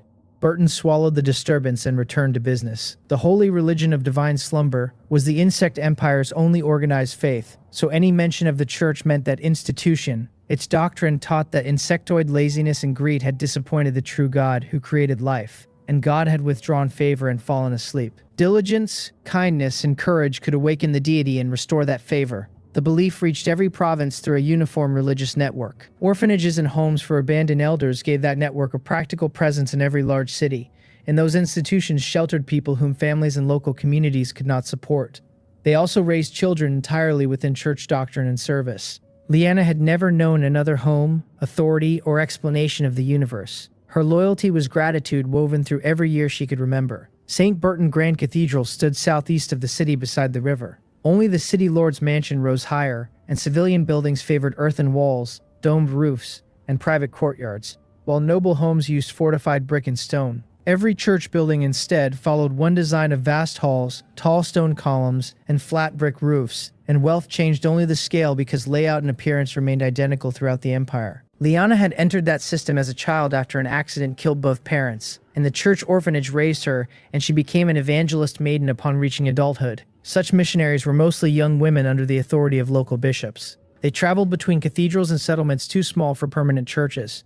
Their work included treating poor residents, managing weddings and funerals, and maintaining the faith among common people. Their service made evangelist maidens the church members ordinary villagers knew best. Bishops and knights represented distant authority, while missionaries arrived with medicine during illness and guidance during grief. Every successful treatment strengthened doctrine through gratitude. Young women also entered homes and family ceremonies more easily than armed clergy could, and the church's influence therefore traveled along the same roads as their medical satchels. Liana ran up the cathedral steps while trying to control her coarse skirt and rapid breathing. 17 evangelist maidens already stood in 2 rows, and Bishop Lant had just completed his sermon. She addressed him breathlessly from the edge of the hall. The bishop observed that she had only recently recovered from illness and should still be resting, and his gentle smile matched the reputation Burton's believers had given him. Bishop Lant had entered the church as an orphan himself and served the cathedral for 11 years. Believers regarded him as a sage devoted completely to God, while non-believers considered him a kindly old man. Liana insisted that her illness had passed and that she was ready to spread divine glory, and the bishop recognized youthful restlessness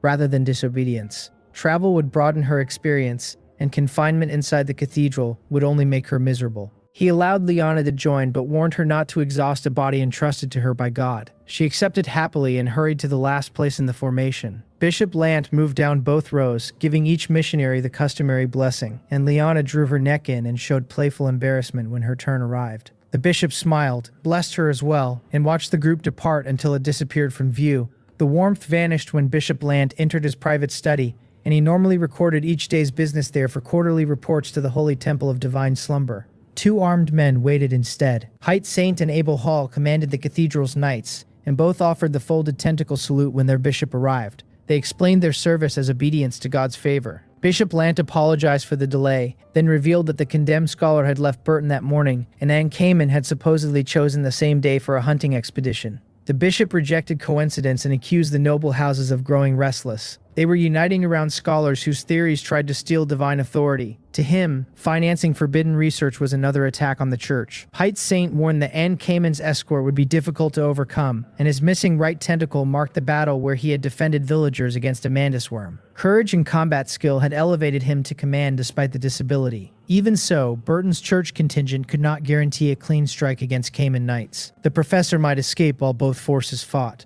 Bishop Lant told him the Pope had already anticipated that problem. The Holy Temple had sent the Knights of Judgment, leaving Burton's commanders only to delay the escort and draw it into the proper place. Both men accepted the order in the name of God's favor, and the bishop then promised that noble resistance would not last much longer. God was awakening, and the insectoids would soon regain divine favor. Abel Hall could not contain his excitement and asked whether the claim was true. He was shorter than Hight Saint, but still towered over most insectoids. Bishop Lance said the Pope had sensed a change in the divine artifact 1 year earlier, and the artifact had delivered a new revelation announcing God's imminent awakening. Unless something disrupted the plan, the Pope would soon tell the entire empire. Mount Mott rose north of Burton as one of the empire's tallest peaks, and its range extended thousands of miles and divided the northern territories from the south. In the imperial language, Mont meant an impassable high mountain. Lower rolling hills replaced the great peaks northeast of Burton. Difficult terrain still made the region one of the empire's essential north-south routes. The high range blocked movement in most places, forcing traders, missionaries, and soldiers toward the gentler northeastern hills. Paths there remained narrow, but they linked Burton with communities on both sides of the divide, and villages depended on those routes for salt, medicine, metal tools, and news. Control of the corridor strengthened the Cayman family's position within the south. It also created countless isolated places where an armed force could move unseen. Small villages lay scattered among those hills, ranging from a dozen homes to several dozen. Each belonged to a fief under Cayman administration, paid taxes to the family, and received its protection, and those settlements were also the evangelist maidens' destinations. Ika led the group along the country road and called Fui back from the roadside. Darkness was approaching, and they still had ground to cover. Fui was only 15 or 16 and had gathered an armful of fungal filaments. Red and purple spore sacs weighed down the silver strands until they swayed like a small waterfall against her chest. She begged for a little more time to collect them, and Ika was 22 and planned to marry at church night early the following year. This would be her final missionary journey before leading to build a life with her husband and children. The younger girl's delight reminded Ika of herself, so she allowed the group to rest, and she warned them not to waste time once travel resumed. The roadside lay under low fungal growth heavy with seasonal filaments and spores. Several girls joined Few in collecting the prettiest strands. Wariness from half a day's travel disappeared beneath their excitement. Liana wandered behind a boulder and found a broad patch of healing moss. The plant resembled ordinary terrestrial moss except for its purple-blue color and faint light and darkness. Once cleaned and crushed, its stems and leaves prevented infection and encouraged wounds to heal, and evangelist maidens carried it because poor villagers often had no other medicine. Ika immediately directed everyone to harvest the useful growth. They scraped gently along the soil with small knives, preserving the rhizoids while taking the effective surface tissue. Pulling the roots would cover the harvest in dirt and prevent the patch from growing back. And church teaching also warned against exhausting a resource through greed. The abundance drew the group farther from the narrow road and deeper into the fern forest. Nobody noticed how much time passed. A scream broke through the trees. Two missionaries burst from the forest with a pack of towering insect beasts behind them, and each mantis worm stood nearly 13 feet high on 6 abdominal legs. 4 supported its body, while 2 forelimbs formed serrated blades. These aggressive carnivores hunted in packs and migrated wherever prey was plentiful. No one in the empire had ever domesticated a mantis worm. Large packs could overwhelm poorly defended towns, making them the world's dominant predators, and nobles and church orders spent men, money, and time hunting them away from settled land. This pack contained about 20 creatures,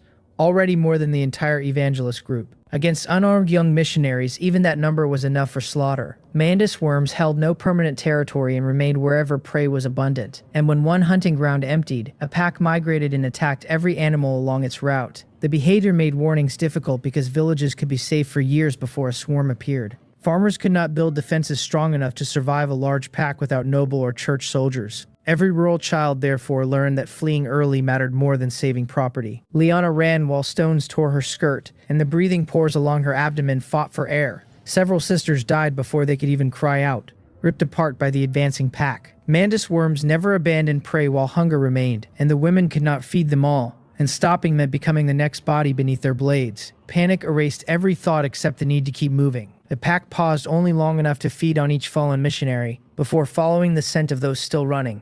That delay gave Liana distance, but it also let her imagine what had happened behind her. Every crushed fern and snapping stems sounded like the beginning of another charge, and she could not tell whether anyone else had escaped along a different route.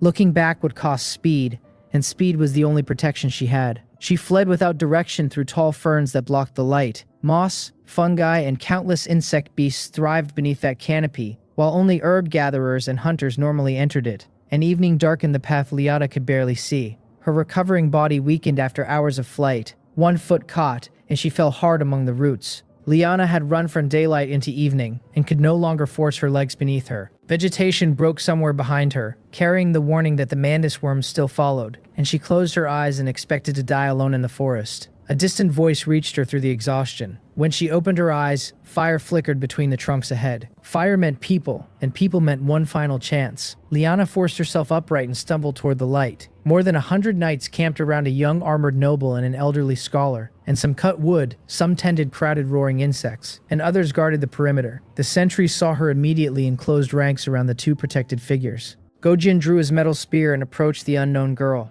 Liana recognized enough cavalry to feel safe for the first time since the attack. Relief brought dizziness with it. She managed only a warning about Mantis worms before collapsing, and Gojin examined her and reported to Anne Kamen that exhaustion, not injury, had taken her consciousness. And Kamen ordered the knights to bring Liana beside the fire. He had heard her warning and asked whether the Mantis worm pack might be close. Gojin connected her arrival to the unusual agitation among their roaring insects. He had assumed the trained mounts disliked the forest, but a predator scent explained their behavior better, and if a pack approached, the knights needed to prepare immediately. And Kamen agreed that their numbers would attract hungry mantis worms and ordered everyone to remain alert.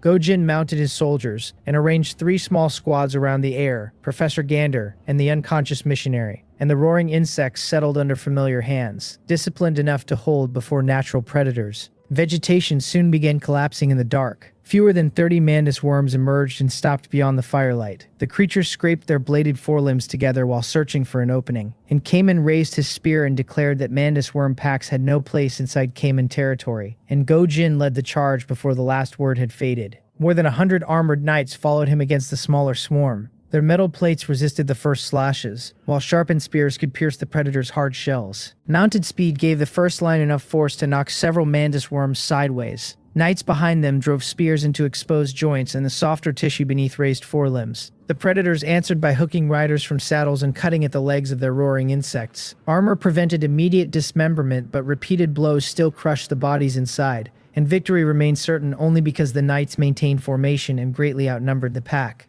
This was not an unfamiliar battle for Kamen soldiers. The family organized annual campaigns to kill or drive away every mantis worm pack entering its lands. Centuries of imperial peace meant many knights had more experience fighting beasts than other people, and the pack that destroyed the evangelist maidens had finally met trained opposition. Around the campfire, Liana slept through the brutal answer to her warning. The city lord's mansion shared Burton's skyline with St. Burton Grand Cathedral. A broad artificial moat surrounded the central castle, and only one retractable bridge reached its main gate. The Kamen family had occupied the site for more than 8 centuries, and repeated repairs and expansions had turned the original residence into a massive fortified complex. Its brick and stone walls stood apart from the mud construction used by ordinary citizens. Construction insects produced the secretion that bonded every stone, and the hardened mortar resisted catapults and battering rams, allowing noble homes to function as military strongholds. At the center rose a square domed tower between 130 and 160 feet high. Its length and width each exceeded 300 feet, and more than 100 rooms housed relatives and servants. 6 guard towers surrounded that core within less than a mile. The central keep carried the accumulated repairs of 8 centuries. New corridors met old chambers, while defensive walls enclosed former courtyards as the family expanded, and a visitor could cross several generations of architecture without leaving the building. The practical result was a residence large enough to govern the region and withstand a siege. The symbolic result was even clearer. The Kamen family expected to remain. Each guard tower rose more than 5 stories and housed private soldiers during peace, and in a crisis their positions formed a defensive ring around the family residence. Another brick wall followed the inner edge of the moat. North of the central tower, an open field served for military training and instruction in controlling roaring insects. Every generation of the Kamen family learned that wealth survived only behind preparation. Duke Kamen had ruled for 20 years and was now past 50. Age had dimmed his shell and left the tentacles on his head less erect, but it also gave him the judgment needed to manage a great family. He received only his most trusted guests in a modest chamber near the southern end of the top floor. 4 fern-woven benches and a small tea table furnished the windowless room, and a fireplace burned constantly against the dampness trapped within noble stone walls. Marquis Bug sat across from the Duke while flames and candles lit the chamber. His family was another ancient noble house, tied to the Kamens by neighboring territory, old military alliances, and occasional marriages. Although Marquis Bug was young enough to be the Duke's nephew, inherited rank made them equals under noble custom. He asked whether the church had truly ordered the expulsion of Professor Gander, and Duke Kamen answered that clerics always discovered blasphemy in scholarly work when it suited them. The church's actions had become bolder, but condemning a scholar was hardly surprising. Duke Kamen selected a stalk of guai fern from the table and chewed the stimulant slowly. Marquis Bug argued that scholars exposed truths in which the church's God had no place, and funding also tied those scholars directly to noble and royal patrons. By crushing research, the church weakened every political power capable of supporting it. The Noble Alliance had failed to answer with one voice. Declining houses often supported the church, while every great family guarded its own interests, and His Majesty had also received terms that were nearly impossible to reject. The church offered developed territory equal to 3 autonomous marquisates in an empire that had not expanded for years. Families reduced to empty titles could not easily refuse the promise of land. An old title without a productive fief brought prestige but little income, leaving many lesser nobles dependent on stronger patrons. Church land could restore their wealth and give their heirs something tangible to inherit, and the king also gained territory he could distribute without taking it from loyal houses. By offering the same prize to both, the church drove a wedge through the alliance that had once bound crown and nobility together. Ideology mattered, but land made betrayal affordable.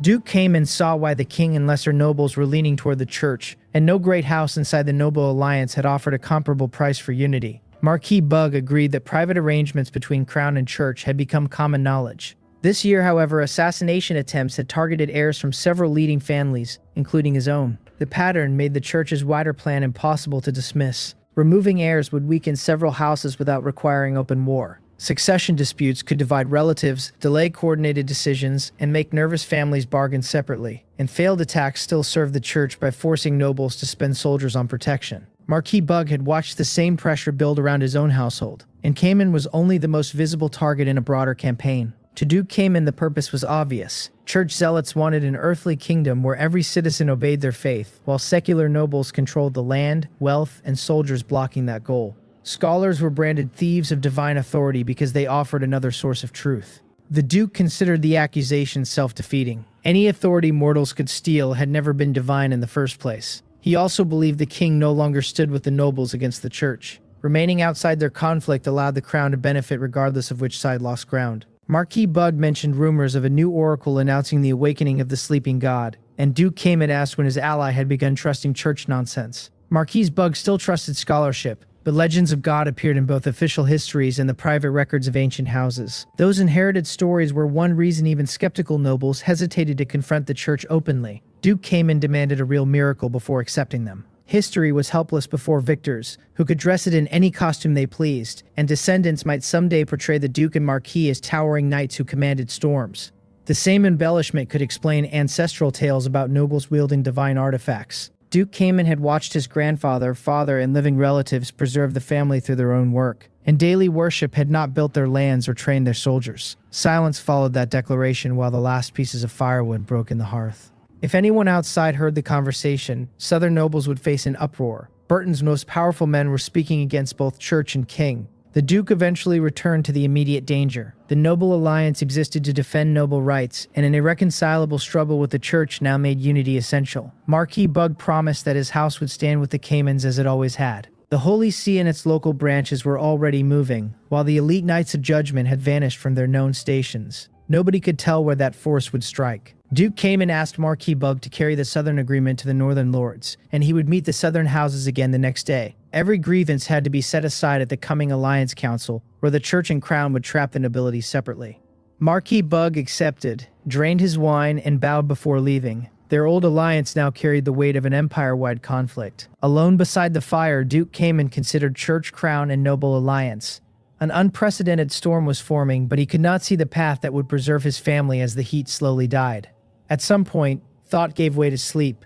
A knock at the door startled him awake. The family butler entered gently and asked whether the exhausted Duke wanted rest in his chamber or a late meal where he sat, and Duke Cayman rose without answering. The butler took his outer robe from its hook and draped it over his shoulders with practiced precision. As they entered the hall, the Duke asked whether Choo-Choo had already escorted Professor Gander away. The answer sharpened his attention immediately. The pair had departed one day earlier and should reach the secret mountain stronghold the following day, and Cayman was expected home in roughly 4 days. Duke Cayman asked whether the escort could be trusted, given the church's recent activity and the disappearance of the Knights of Judgment. The butler identified Go Jin and 100 elite family knights. Inside Cayman territory, he had expected that force to be enough. Duke Cayman turned on him and warned that carelessness could kill the heir, and Cayman had preferred a smaller group to avoid church informants, But secrecy did not replace protection, and the butler lowered his tentacles and admitted his poor judgment. Duke Cayman ordered another 1,000 knights to follow immediately. He also planned to send Anne Cayman with birthday gifts to the imperial capital once the young man returned. The Duke dismissed his servant without further blame and continued toward his room alone, and behind him, the butler accepted the orders and left to carry them out. Duke Cayman's reinforcements were necessary, but necessity had been recognized late. His heir was already deep in the forest with only a fraction of that protection. The hidden struggle had moved faster than Burton's ruler understood. Liana woke the following morning on straw beside the remains of the campfire. Terror from the previous day returned before memory caught up, and she scrambled upright like a cornered animal. And Cayman had finished washing nearby, with clear drops still clinging to his tentacles, and he noticed that she was awake and addressed her calmly. Liana barely heard him once she saw the ground around them. Mantis worm limbs and body segments covered the ruined campsite. She counted 23 recognizable corpses, while most of the resting knights carried wounds. The worst had lost both arms and one leg. Liana covered her mouth when she saw two companions restraining him through the pain, and Cayman explained that the brave knight had killed 2 mantis worms by himself. Liana insisted that the man needed immediate treatment before infection killed him, and Cayman said the battle had injured most of the force and consumed their limited medicine. Supplies had to preserve those still capable of fighting. The gravely wounded would receive proper treatment only after the group reached its destination. To Liana, the decision sounded like a death sentence passed on soldiers injured protecting him. And Cayman answered that future danger demanded combat strength, and when Liana accused him of abandoning his defenders, he reminded her that the mantis worms had followed her into their camp. The accusation left her furious enough for her tentacles to shake. She decided every rumor about ruthless nobles must be true. Instead of arguing further, she turned and ran into the forest. Gojin watched the church missionary disappear and warned Cayman that her arrival might have been arranged, and Cayman rejected the theory after considering it. No one could control mantis worms, and a church with that ability would have ended its 1,000-year struggle against the nobility. The beasts could destroy private armies without requiring secret assassinations. Liana was probably exactly what she appeared to be. Liana soon returned carrying fresh healing moss. She removed the root-bearing sections, washed the useful tissue, crushed out the juice, and applied it to the mutilated knight. Cloth torn from her skirt became a clean bandage around his wounds. Another soldier warned that undried healing moss had little effect. Liana answered that weak help was still better than none, and Cayman told the knight to let her continue. Liana glared at him, then moved to another injured soldier without replying. Her work could not restore severed limbs, but it changed the way the knights regarded her, and indifference gave way to warm smiles as she passed among them. Compassion had accomplished what her church clothing alone could not. Gojin reorganized the surviving force and urged Cayman to resume the journey, and the escort had suffered losses and still needed to deliver Professor Gander quickly. Remaining exposed would make it harder to protect both teacher and heir, and Cayman ordered the mobile soldiers to carry the severely wounded while the lightly wounded cared for them. The procession mounted and traveled deeper into the forest. The battle had reduced both speed and vigilance. Wounded riders needed support, while several roaring insects carried more than one person, and blood and the scent of dead mantis worms could attract other predators. Gojin shortened the column so every soldier could see the next. Their secret mission now left a trail that any competent pursuer could follow. For security, Liana was not permitted to leave on her own, and Cayman used the wounded soldier's need for care as the official reason to keep her with them. He had not decided what to do with a church missionary after reaching the hidden stronghold, and her presence nevertheless lifted the mood during an otherwise grim day. The column reached a new campsite without further trouble, and Cayman helped Professor Gander settle beside the fire and said only half a day of travel remained. The professor assured him that old age had not made the hardship unbearable, and his greater concern was the young woman burdened with their injured. He then opened a book and began writing in the firelight. Even flight from a death sentence did not interrupt a scholar's work, and Cayman explained to Liana that secrecy required her to remain until his teacher reached safety, and she turned away and made her contempt plain without another debate. A day among the group had taught her that they were secretly escorting a condemned scholar, although she did not know their destination. Roughly 70 or 80 knights remained able to fight. They formed a protective ring around the wounded, professor, and heir. Liana now wore practical clothes donated by the knight who had lost both arms and one leg. Her missionary robe could not endure another long ride. She shook her water skin after drinking and found more than half remained, and the severely wounded knight needed a fresh dressing, so she walked to his straw mat. He managed a weak smile and thanked her for the trouble. The wounded man had survived the night only because companions stopped the bleeding. Every movement reopened pain across 3 severed limbs, yet he still tried to reassure the missionary approaching him, and Liana had no dried medicine, clean tools, or trained assistant. Fresh healing moss and boiled water were everything the forest offered. She intended to use both until the group reached real treatment. Liana offered him water before beginning. A crossbow bolt tore through the water skin and entered his forehead. The smile remained on his face after life had left it. Gojin warned the camp, and every mobile knight seized shield and weapon. Lightly wounded soldiers dragged helpless companions inside the forming defensive circle before closing its gaps.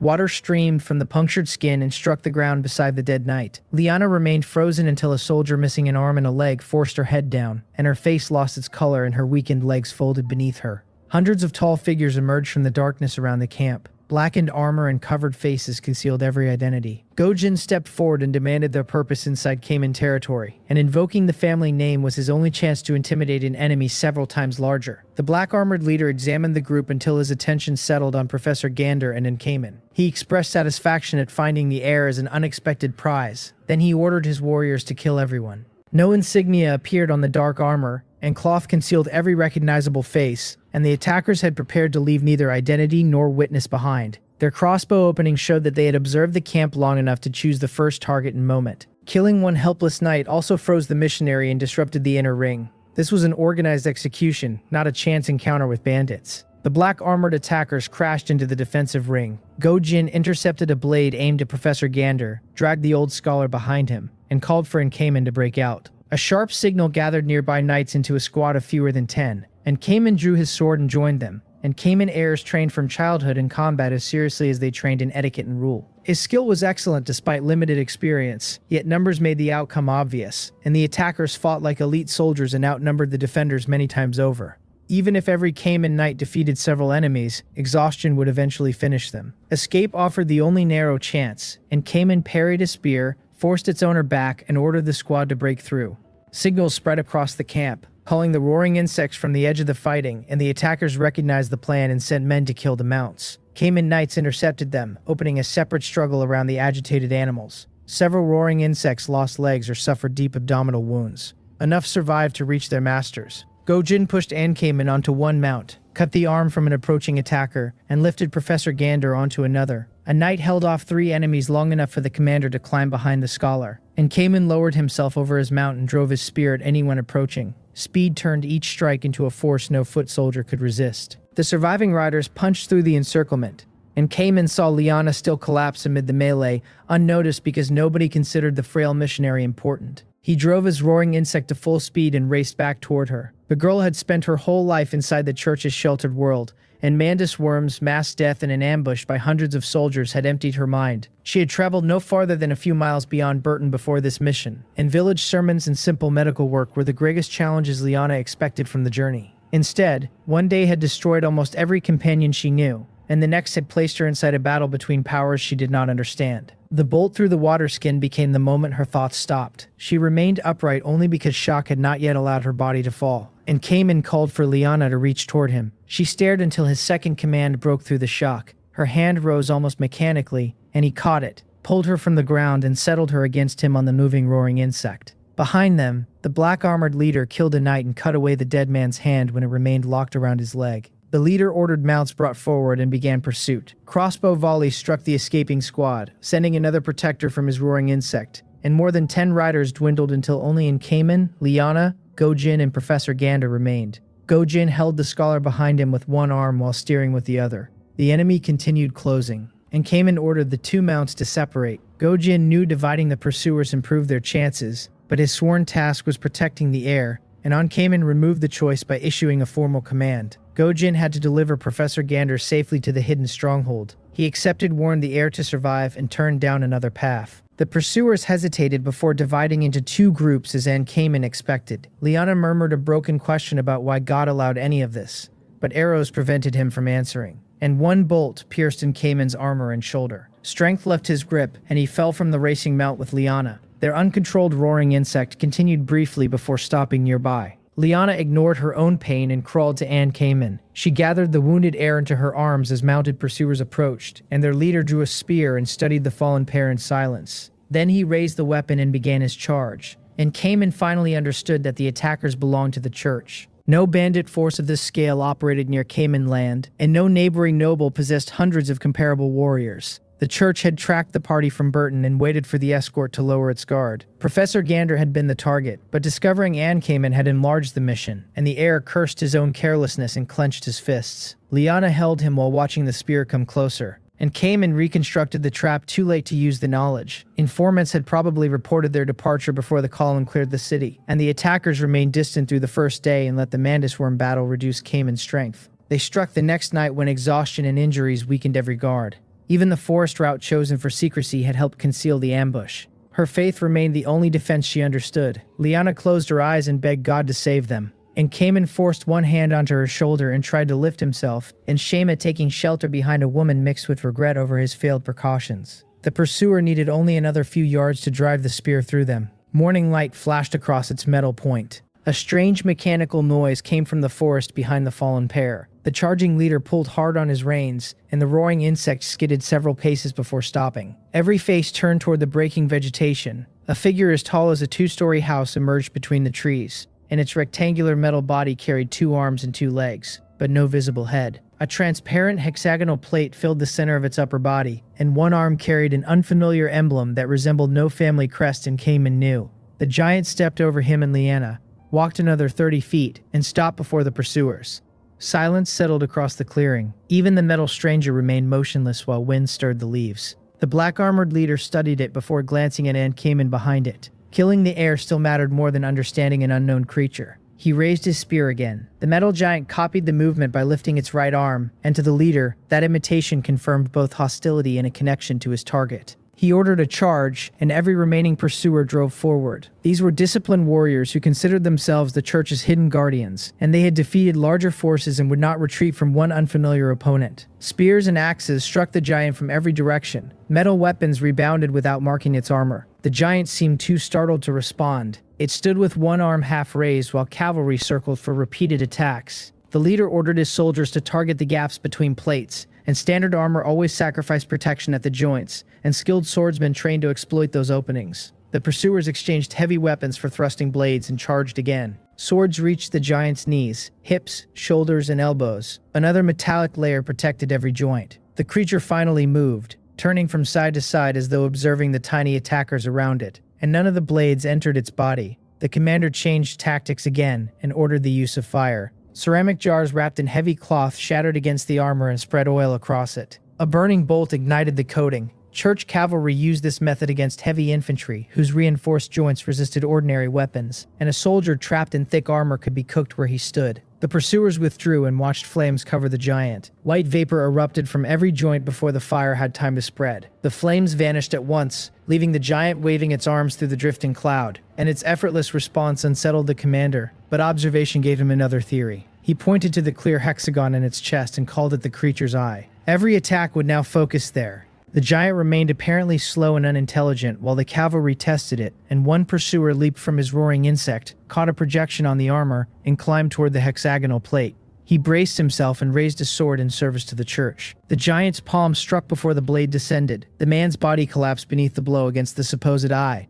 His death encouraged rather than frightened the others. They assumed the first counterattack proved that the transparent section was vulnerable. 3 more soldiers climbed onto the giant. Its entire body began vibrating, shaking them loose before they could strike, and blue fire appeared from 2 openings on its back, and the downward blast scattered dirt and stones. The metal giant rose roughly 20 feet and hovered beyond the reach of swords. Plates on both forearms opened to reveal several round tubes, and the pursuer leader was shocked that such a bulky creature could fly, but training kept him moving. He armed his crossbow and ordered everyone to aim at the transparent eye. A volley rose toward the waiting machine. No imperial flying creature could remain motionless without wings, and blue fire and displaced air supported the giant with a stability that contradicted its enormous weight. The pursuers did not understand propulsion, but they recognized range as an advantage. Crossbows were their only weapons capable of reaching it. Their commander treated the unknown as another battlefield problem that skill and discipline could solve. And Kamen watched from the ground, unable to explain anything before him. He had never seen or heard of such a creature. Spears, axes, swords, and fire had all failed to harm it, and during those attacks, the giant resembled a patient adult tolerating foolish children. Only bodies crawling across its surface had finally provoked a response. The transparent panel could not be a weakness, because the giant had crushed a man directly against it without damage. And Kamen suspected the machine simply disliked attackers climbing on its body.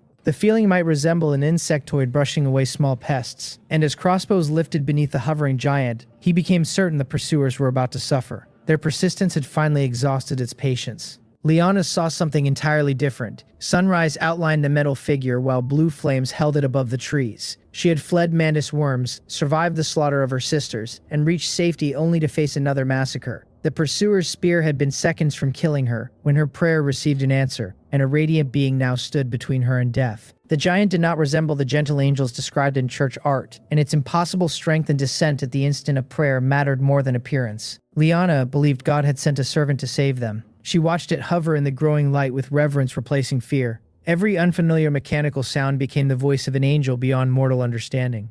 Crossbow bolts struck armor and fell without effect. The giant held its position while fire continued burning from its back. Suddenly, light flashed from the tubes along both arms. A dense storm of projectiles swept across the cavalry below. And armor, shields, bodies, and roaring insects broke apart beneath a weapon none of them understood. The attack lasted only about 10 seconds, and when it stopped, pieces of flesh and metal covered the ground where dozens of trained warriors had stood. One man at the outer edge survived because the barrage missed him, although half his mount had been destroyed. He stared at the ruin and called the giant a devil. Then he threw away his weapon and fled into the forest. Shields had failed as completely as body armor. Several soldiers tried using fallen roaring insects for cover, but projectiles passed through animal and rider together, and the weapon did not depend on finding joints or weak points. It applied enough force to erase the defensive logic of imperial warfare, and Cayman's education contained no strategy for surviving it. The machine turned toward him but did not pursue on foot. A long rectangular launcher rose from its back and settled over one shoulder, and one projectile left it under power, curved through the air, and caught the running man. A fireball rose among the trees, followed by a compact cloud of smoke. The final pursuer vanished with it, and Cayman could not reconcile the speed of the slaughter with anything he knew about war, and a squad comparable to Cayman's elite knights had become unrecognizable remains in moments. Hundreds or thousands more would probably have changed nothing. When the hovering machine turned toward him and Liana, fear rose through every limb and reached the tentacles on his head. No enemy had ever made him feel so completely helpless. Training and habit moved his body despite that terror, and Cayman spread his arms and placed himself between the giant and the girl who had shielded him earlier. His legs barely supported him, but he refused to step aside. He acted without strategy or expectation.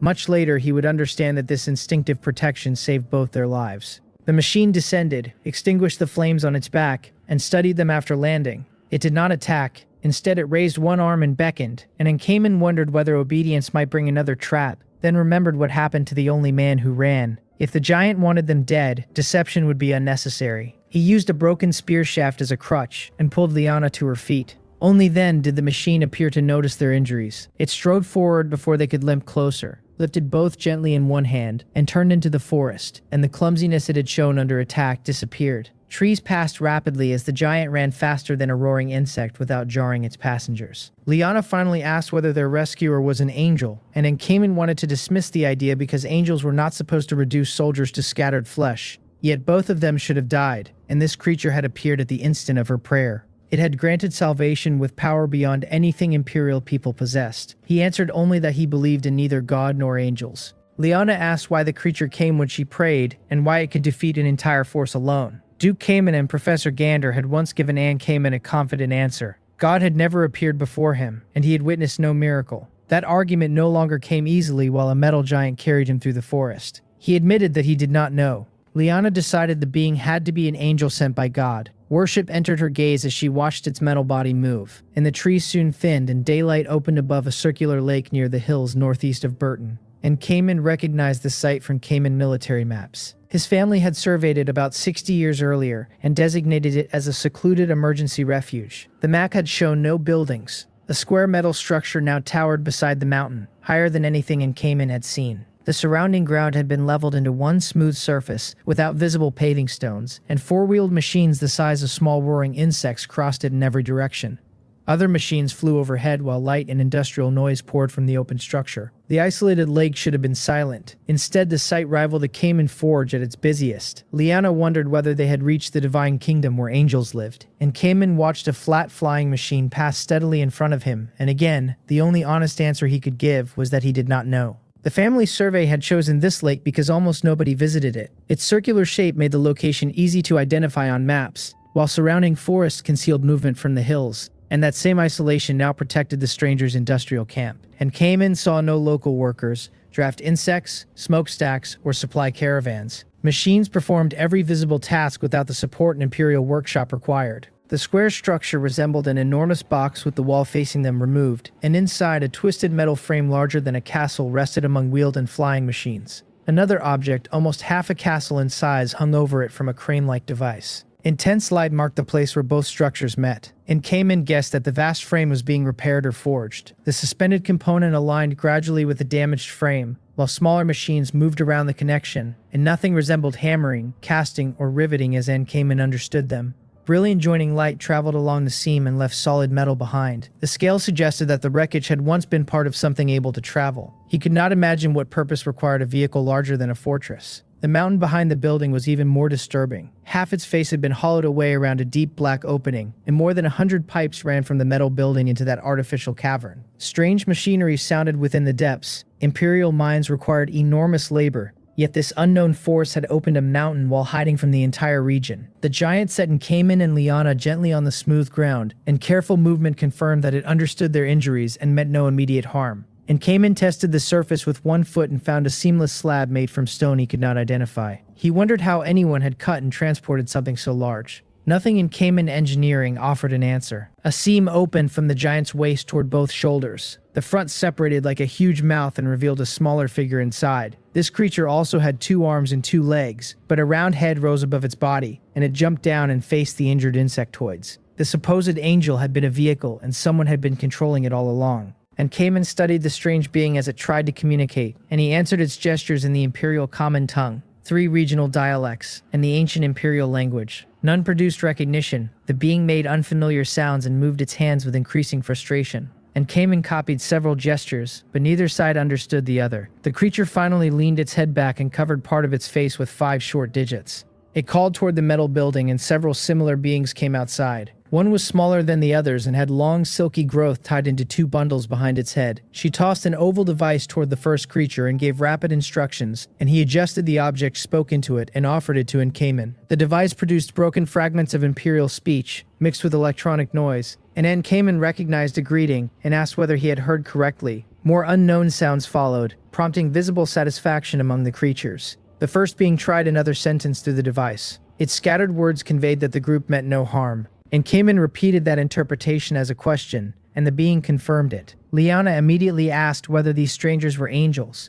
and Cayman avoided her assumption and asked who they were instead. The translator lacked enough vocabulary for an explanation. Their host requested that both injured visitors follow him inside. Another tall creature operated a handheld control. 2 wheeled machines arrived and extended metal arms before either insectoid could object. The arms lifted Cayman and Liana gently onto separate platforms. Their first host repeated the beckoning gesture used by the giant machine, and wounded and surrounded by unknown power, they had no practical choice except to enter.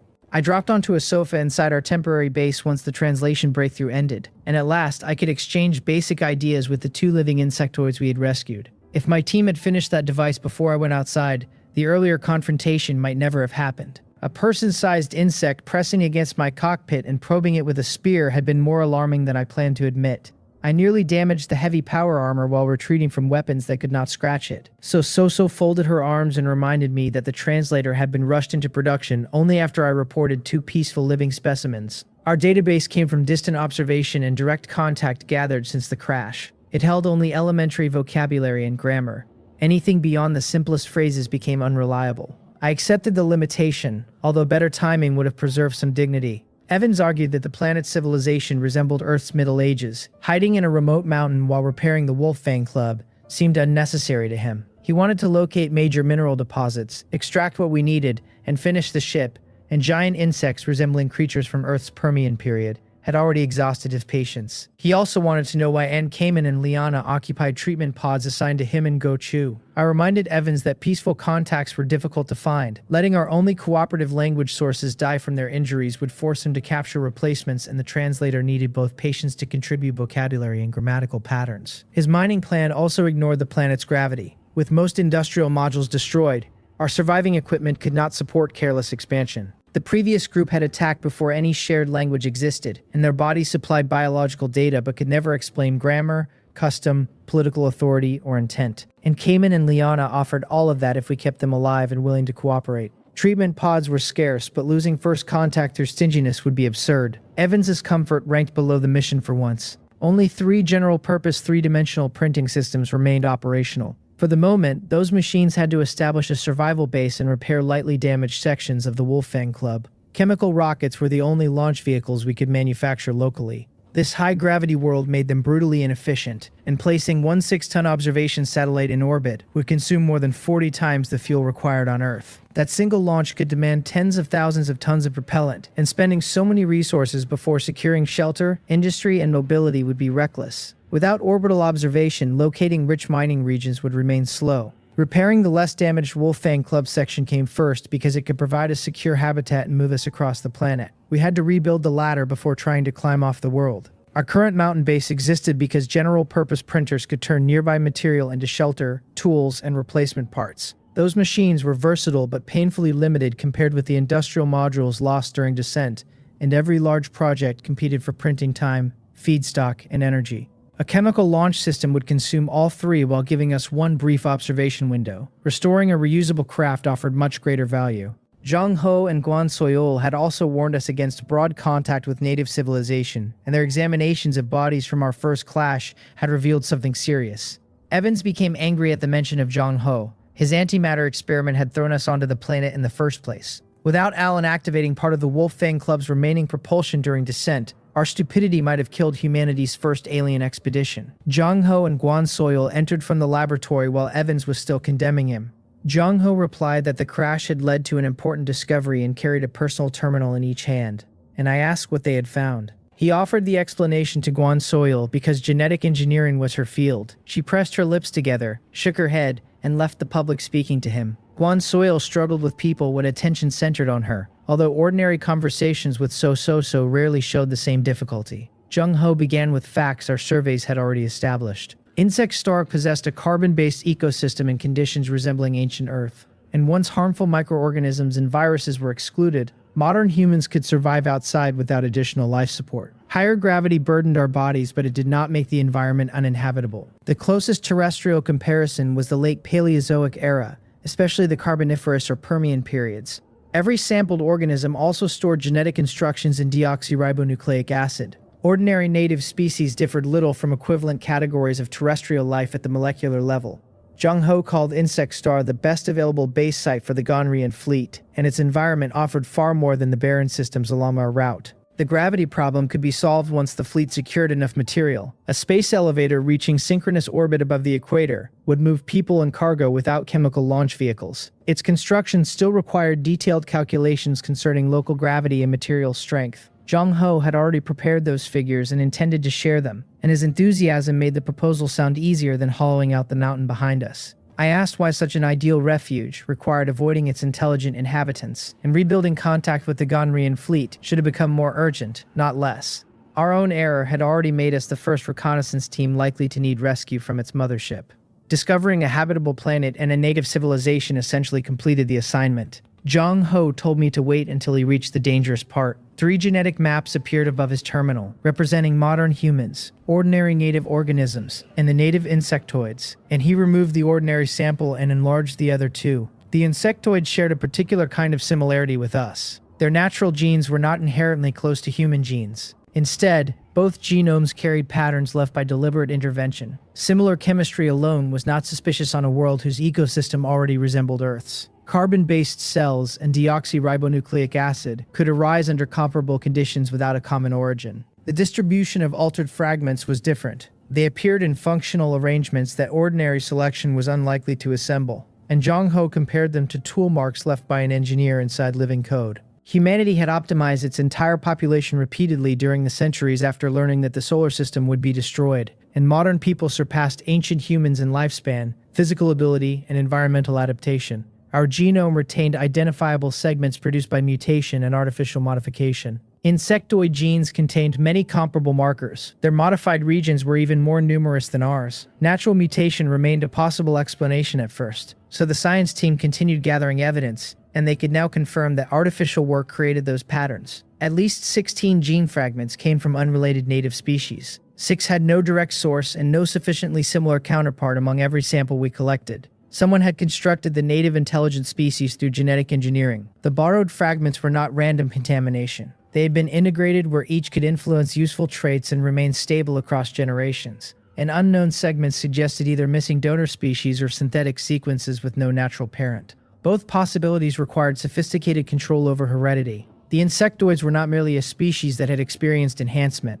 Their intelligent form might itself be the designed result. The civilization Cayman and Liana belonged to could not have done it, and drones and aerostats showed an agricultural society near or below Earth's 18th century level. We found no systematic public education and no organized scientific effort aimed at improving productivity. Humanity itself could not yet redesign another species until intelligence emerged. An agricultural empire had no chance of mastering technology beyond ours. Their cities, roads, weapons, and farms showed skilled craftsmanship without an experimental scientific system, and knowledge passed through tradition, isolated scholars and professional guilds instead of broad institutions. That society could refine metal and organize large armies, yet it lacked the conceptual foundation for genetics. Even recognizing cells would require instruments absent from every settlement we observed. The creators therefore belonged to another technological layer entirely. Zhang Ho therefore suspected another advanced civilization on Insect Star. That hidden creator exceeded humanity in biological science,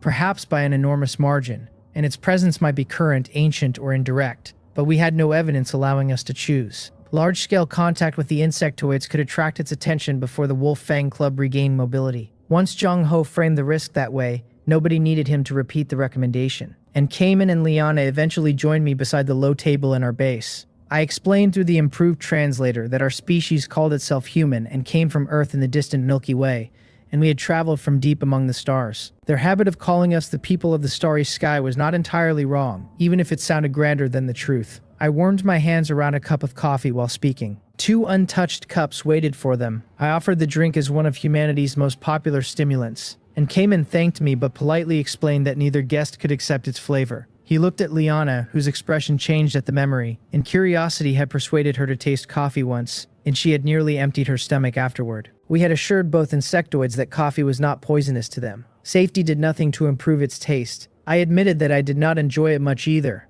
Holding the cup simply made me look stylish, and after blowing across the surface one more time, I returned it to the table without drinking. And Cayman rose and crossed his tentacles behind his head. Liana stood beside him and copied the formal bow. They wanted to express proper gratitude for our rescue. Their sudden solemnity pulled me from the sofa because remaining sprawled there felt rude, and I assured them that helping had required little from us, and asked both to sit again. I was still uncertain whether to address him as an Cayman, an honored official, or a royal highness. He offered Choo Choo instead, explaining that his friends used the childhood name. The pronunciation was easier for human mouths, so I accepted it gladly, and once we were seated, I asked about the armed people who had chased them. My blunt question left room for him to reveal only what he trusted us to know. Choo Choo confirmed that the attackers were enemies but claimed he could not identify them, and as an imperial noble, he enjoyed privileges inside a complicated political order. Many factions might want nobles like him dead for many different reasons. His caution was obvious, and I did not press him. Saving a life did not entitle me to every secret attached to it.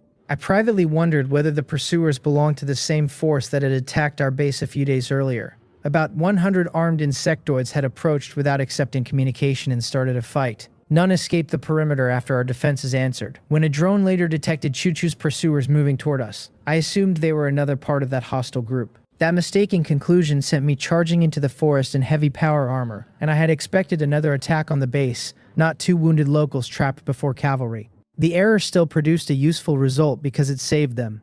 I kept the earlier massacre to myself, while Choo Choo remained guarded. Friendship would not survive an opening confession about exterminating 100 members of an unknown faction. Choo Choo changed the subject toward the sky and expressed a desire to learn more. Liana interrupted before he finished, asking whether our starry home was the place where God slept. She also wanted to know whether any human had seen that deity. The question surprised me because religion had not entered our early translation work, and I answered from my own perspective rather than pretending to speak for all humanity. I did not believe in the God described by her faith and had never seen such a being, and explaining the starry sky would require concepts their language did not yet contain. A simplified answer might create more confusion than understanding. I promised to find accessible scientific material for a later visit. Liana remained more interested in the source of our supposed divine powers. She asked how beings who had never met a deity acquired abilities traditionally belonging to gods. Jung-ho joined us and supplied the explanation. And a large technological gap could make every process used by the advanced side incomprehensible to the less advanced side.